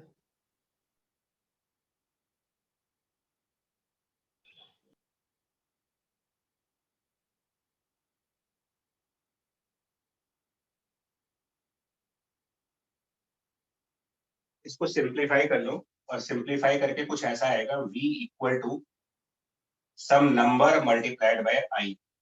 V equal to some number into I। अब वो नंबर क्या आएगा वो देख लीजिए, और जो भी नंबर यहाँ पर आएगा वही इक्विवेलेंट रेजिस्टेंस होगा।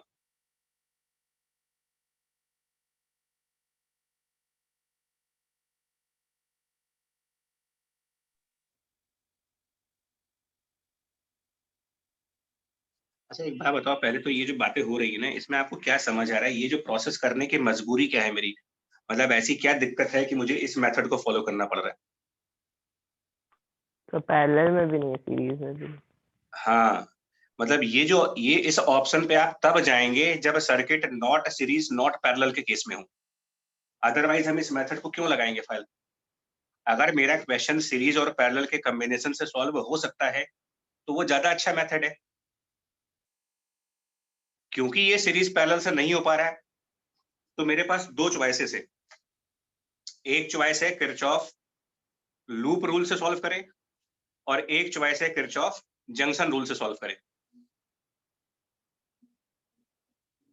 हमने जंक्शन रूल प्रेफर कर लिया, क्योंकि जंक्शन रूल से प्रॉब्लम को सॉल्व करने में वेरिएबल एक आएगा, लूप रूल से प्रॉब्लम सॉल्व करते वक्त वेरिएबल्स दो आएंगे हमारे।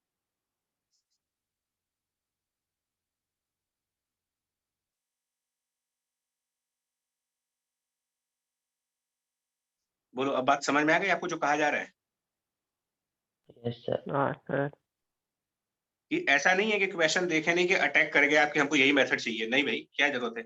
अगर इसीलिए मैं बार बार बोल रहा हूँ कि एग्जाम्स में आपको सीरीज पैरेलल व्हीट स्टोन से ही हो जाता है, इस मेथड पे जाने की नीड नहीं आती।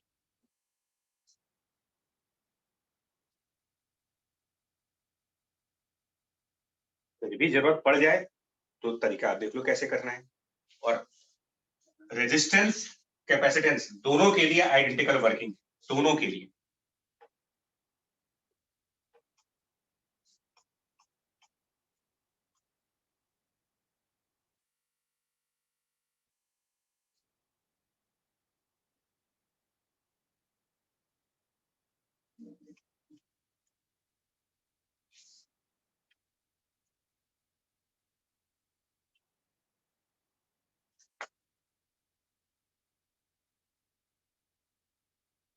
एक प्रॉब्लम ये आया था, अभी देखो रिसेंटली टेस्ट पेपर में था,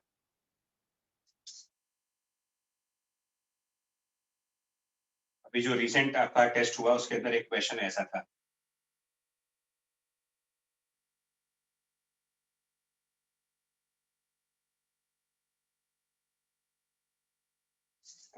अभी इसी संडे वाले टेस्ट पे हुआ था ये,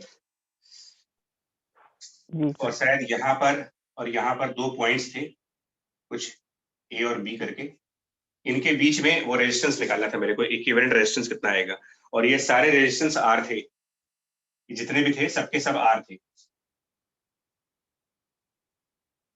यही था क्वेश्चन या टेस्ट पेपर में रिसेंट वाले में जो भी संडे को हुआ था आपका आरटीएस उसमें? Yes sir. हाँ सर। तो ए और बी का रेजिस्टेंस, इनके बीच में रेजिस्टेंस निकालना है।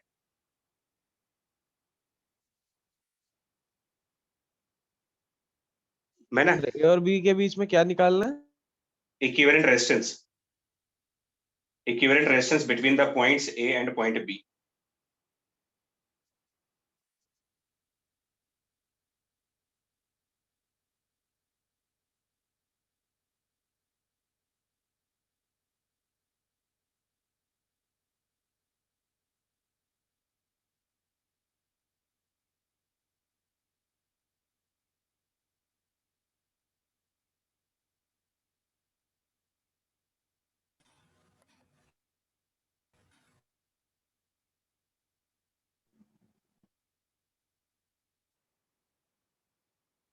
अच्छा, आपको एक बड़ी अजीब सी चीज पूछूंगा, देखो बता पाओ तो सही है, बड़ा डिफरेंट, इससे थोड़ा सा अलग चीज पूछने जा रहा हूँ, आप बताना।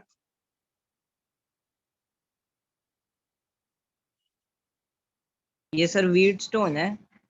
नहीं, मैं बता रहा हूँ क्या करना है, सुनो, मैं एक थोड़ा सा डिफरेंट चीज पूछने वाला हूँ आपको, बड़ी डिफरेंट चीज, बट समझ जाने पे आसान लगेगा आपको। हम एक वाटर का मतलब पाइप का कनेक्शन ले रहे हैं, पाइप कनेक्शंस के, एक पानी यहां से भेजा हमने, और उसके बाद ये 3 पाइप हैं, तो यहाँ पर एक बीकर कनेक्टेड है, यहाँ पर एक बीकर कनेक्टेड है। आप इंट्यूशन से बताना, अपनी इंट्यूशंस के बेसिस पे, अपनी इंट्यूशंस के बेसिस पे बताना। ये दोनों पाइप आइडेंटिकल है, ठीक है, ये दोनों पाइप आइडेंटिकल है, बीच वाली पाइप थोड़ी सी वाइड है। कौन सा कंटेनर ए बी सी में से, ए और सी में से कौन सा कंटेनर पहले फिल होगा? अगर ये इधर और इधर सेम पाइप लगाई है आपने, जो पाइप यहाँ लगाई है वही पाइप इधर भी है, तो कंटेनर ए पहले फिल करोगे या कंटेनर सी पहले फिल होगा, या साथ साथ फिल हो जाएंगे? सर ए और सी तो साथ में। अच्छा खिलाऊंगा। बेसिक इंट्यूशन लगाई ना, कोई रूल, हाँ, कि अगर ये पानी आएगा तो नेचुरल सी बात है, पानी आने के बाद 3 रास्तों में डिवाइड हो जाएगा, तो ये कौन डिसाइड करेगा कि किधर ज्यादा पानी जाएगा? इस तरफ ज्यादा पानी फ्लो करेगा, यहाँ ज्यादा पानी फ्लो करेगा, या यहाँ ज्यादा पानी फ्लो करेगा? भाई आपके घरों में कूलर जो अभी नहीं होंगे, मान लो अगर है किसी घर में, तो कूलर्स में जो पानी जाता है ऊपर, वो 3 साइड उसके पल्ले होते हैं कूलर के। Yes sir. और ऊपर उसकी छत से एक पाइप होती है जो सेंटर से छत पे जाती है, और उससे 3 ब्रांचेस निकलती हैं। Yes sir. यस सर, देखो है ना, जो कूलर, घास वाली कूलर होती है, तो उसमें कौन से पल्ले पे ज्यादा पानी गिरता है? सब बराबर गिरता तीनों पे। बराबर ही गिरता है। तो डिस्ट्रीब्यूशन क्यों नहीं ऐसा होता कि एक तरफ ज्यादा हो जाए एक तरफ कम हो जाए? क्योंकि तीनों तरफ आपने में लॉ ऑफ सिमेट्री काम करती है कि अगर डिस्ट्रीब्यूशन सिमेट्रिकल ब्रांचेस में होगा तो वो किसी एक के फेवर में नहीं जाएगा। ऐसा नहीं कर सकते कि हम एक को फेवर कर दें, एक को ज्यादा डिस्ट्रीब्यूट कर दें, एक को कम कर दें, बिकॉज सिमेट्रिकल डिस्ट्रीब्यूशन करना है मेरे को। ऐसा ही रूल सर्किट्स में भी लगता है, सेम रूल, जो कूलर का एग्जांपल दिया वही रूल आप सर्किट्स में लगाओ। इक्विवेलेंट ए और बी के बीच में निकालना है, केयरफुली सुनिएगा इस चीज को। तो यहां पर पोटेंशियल को 0 माना, और यहां पर पोटेंशियल को ए मान लिया, यहां पर पोटेंशियल वी मान लिया, एक को 0 एक को वी। पॉइंट ए से करंट आएगा, मतलब बैटरी वाला करंट पॉइंट ए से आएगा, अब आप बताओ पॉइंट ए पर करंट आने के बाद किन ब्रांचेस में डिवाइड होगा वो? जो करंट पॉइंट ए पर आएगा उसके 4 में बाद वो डिवाइड हो जाएगा सर। 4 में डिवाइड होगा। क्या आपको देख के ऐसा नहीं लग रहा कि इनमें से कोई दो बिल्कुल सिमेट्रिकल है? पॉइंट ए पर कोई करंट आया, उसके बाद ये इधर भी जाएगा, इधर भी जाएगा, इधर भी जाएगा, इधर भी जाएगा।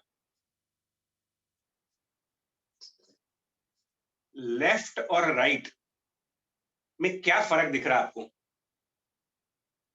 लेफ्ट साइड जो करंट जा रहा है और राइट साइड जो करंट जा रहा है, इनमें क्या डिफरेंस है? जो रेजिस्टेंस यहां है वही रेजिस्टेंस यहां है। ये रेजिस्टेंस आगे जाकर के दो और रेजिस्टेंसेस के साथ कनेक्ट हो गया।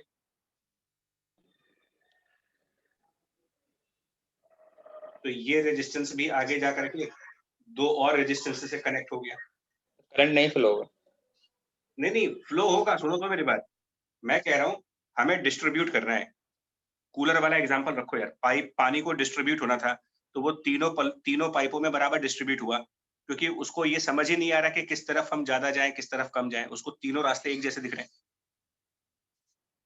तो जो करंट पॉइंट ए पर आया उसको लेफ्ट और राइट डिफरेंशिएट नहीं हो रहा। वो कह रहा है यार लेफ्ट साइड जाने पर भी रेजिस्टेंस आर है, राइट साइड जाने पर भी आर रेजिस्टेंस है। लेफ्ट साइड जा करके फिर से दो ब्रांचेस से डिवाइड होंगी, तो इधर राइट साइड जा करके भी आपको दो ब्रांचेस से डिवाइड होंगी। मतलब मुझे आप डिफरेंस बता दो क्या है इसमें। इधर भी आर रेजिस्टेंस, इधर भी आर रेजिस्टेंस। ये आगे जा करके दो ब्रांचेस में डिवाइड हो गया, जिसमें से एक ब्रांच बैटरी के नेगेटिव टर्मिनल की तरफ जा रही, तो ये वाली ब्रांच भी आगे आकर के दो पार्ट्स में डिवाइड हो गई। उसमें से भी एक ब्रांच बैटरी के नेगेटिव से जा रहा है।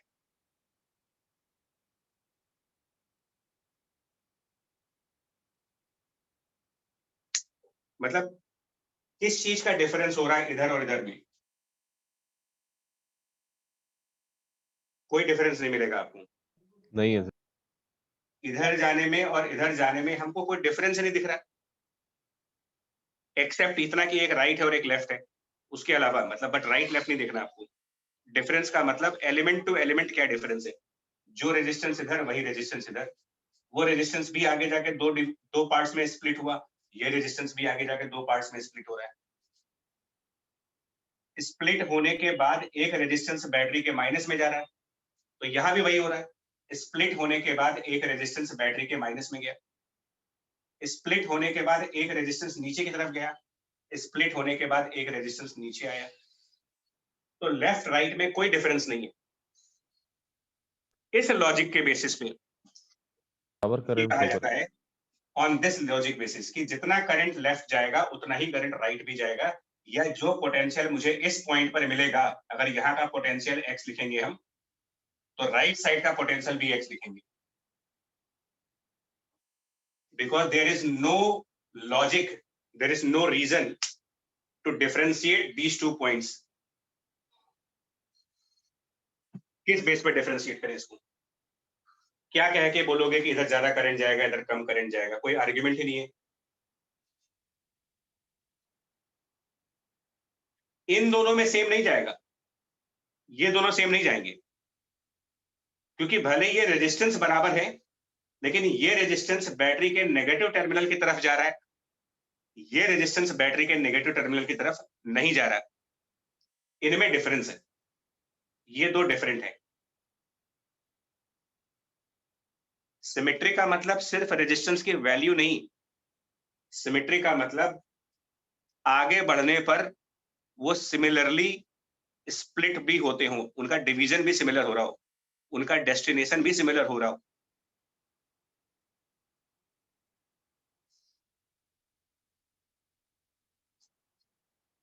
फाइनली हम क्या कह देंगे कि यहां पर कुछ नया पोटेंशियल y होगा, यहां पर सब न्यू पोटेंशियल y होगा। जीरो नहीं कह सकते इसको, क्योंकि ये दोनों सिमेट्रिकल नहीं है। लेफ्ट राइट सिमेट्री है, अप एंड डाउन सिमेट्री नहीं है, क्योंकि ऊपर जाने पर यहाँ बैटरी का माइनस टर्मिनल है, नीचे जाने पर कोई बैटरी नहीं है। तो ऊपर नीचे में सिमेट्री नहीं है, लेफ्ट राइट में सिमेट्री है।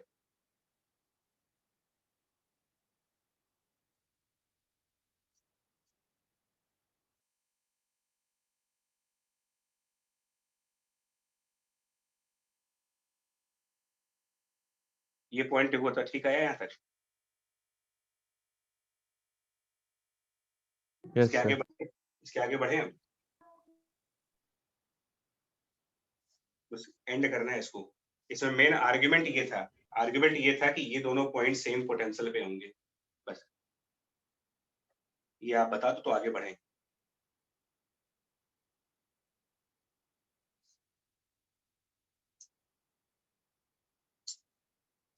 आगे क्या करोगे देखो, जो ये दो पॉइंट्स सेम पोटेंशियल वाले हैं इनको आप कहो इक्वी पोटेंशियल पॉइंट्स, और इक्वी पोटेंशियल पॉइंट्स इनको हम मर्ज कर देंगे। इक्वी पोटेंशियल पॉइंट्स मर्ज किए जाएंगे, कैसे? बी रेजिस्टेंस आर से हमारा पॉइंट ए आया, फिर इधर एक रेजिस्टेंस। मर्ज करने का मतलब ये वाला पॉइंट जो राइट साइड वाला पॉइंट है ये लेफ्ट साइड पर कनेक्ट कर देंगे। मतलब ये जितने भी वायर्स, ये वायर, ये वायर, ये वायर, ये जितने भी वायर राइट साइड के पॉइंट की तरफ जा रहे हैं, ये वायर इस पॉइंट की तरफ है, ये वायर इस पॉइंट की तरफ है, इनको इस पॉइंट की तरफ ना दिखा करके इसी का मतलब ट्विन कह दो आप, या आपस में ट्विन्स हैं, तो इससे कनेक्ट ना करके इससे कनेक्ट कर देते हैं। मतलब ये वाला वायर भी इस तरफ ले आओ, तो इधर दो वायर्स आ गए। ये जो ए से राइट साइड जा रहा था उसको वापस लेफ्ट लेके आओ। मतलब यहां पर ट्विन्स कनेक्टेड हैं, आप ऐसे मान लें ये दोनों ट्विन्स पॉइंट्स हैं।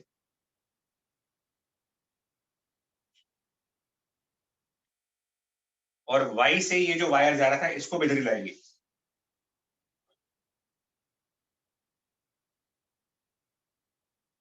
ये वाई वाले पॉइंट्स हैं, एक्स वाले पॉइंट की तरफ।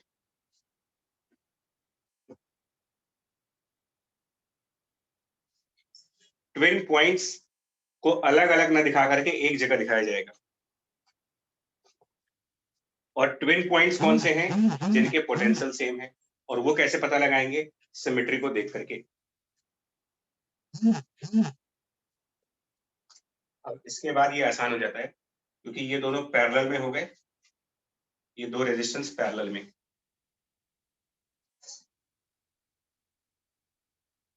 बी और ए यहाँ पर आर हो गया, ये दोनों पैरेलल में, तो इनका इक्विवेलेंट बन गया R/2 इनका। ये बीच में इक्विवेलेंट है, ये R/2 हो गया, ये R/2 हो गया, और एक ये R। इस चीज को मेंटली अपने दिमाग में रखना बहुत जरूरी है कि ए और बी के बीच में बैटरी है। इसका मेंटल इमेजिनेशन बहुत जरूरी है।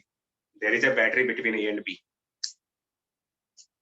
नहीं तो कॉम्बिनेशन बिगड़ जाते हैं।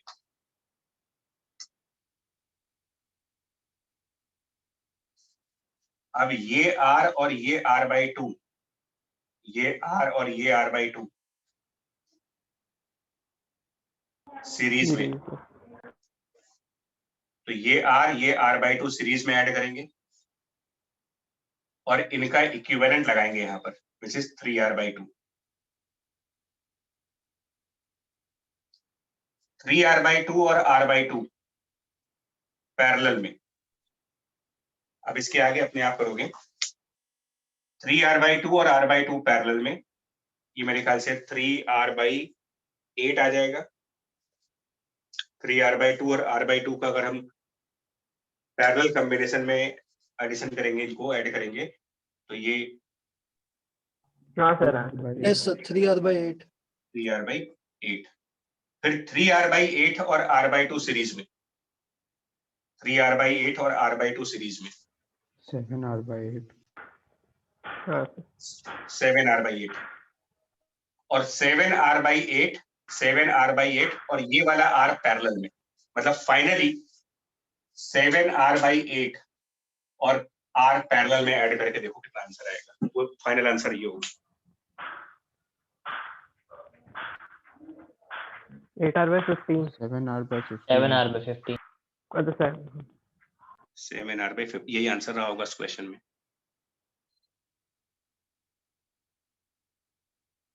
बट देखो मैं अब इसके आगे तो नहीं बताएंगे, लेकिन आप टाइम नोट कर लेना इस क्वेश्चन को करने का। इतना सिमेट्री लगाने के बावजूद भी हमें 3 मिनट लग गए। सिमेट्री का यूज करने के बावजूद भी 3-4 मिनट तो लग ही गए होंगे करने में इसको, और वो भी हमारे लिए आसान है। सीरीज पैरेलल फटाफट बोलना तुम्हारे लिए ये आसान नहीं होगा भाई, तुम्हारे बार बार इसको एक एक स्टेप करोगे तब भी 3-4 मिनट लग जाएंगे इसमें। तो अब अगली बार आपको बताएंगे इसी क्वेश्चन का एक 1 लाइन सोल्यूशन भी है, 1 या 2 लाइन सोल्यूशन भी है, आसानी से आ जाएगा ये अगर इस टाइप के क्वेश्चंस बनते हैं तो। मिरर प्लेन मान के कौन सा बच्चा? तो इसको मिरर भी तो मान सकते हैं आधे सिमेट्री को। और वही मिरर ही तो हुआ ट्विन वाला। लेकिन हम किरचॉफ रूल लगाते ना तो ये शायद 2 लाइन में हो जाता question. Sir junction rule, 2 points को जंक्शन पकड़ के जंक्शन रूल। बिल्कुल जंक्शन रूल से ये क्वेश्चन 1 से 2 लाइन में सॉल्व हो जाता। इतना हमको सीरीज पैरेलल नहीं करना पड़ता है कि बार बार हम सीरीज पैरेलल करते रहे, नहीं करना पड़ता।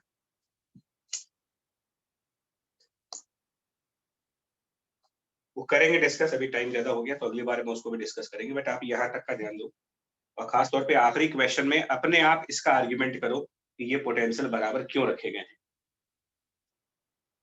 तो अगली क्लास में वो क्यूब वाला सर्किट भी उठाएंगे, उसमें भी पोटेंशियल यही कंसेप्ट करना है, क्यूब क्वेश्चन।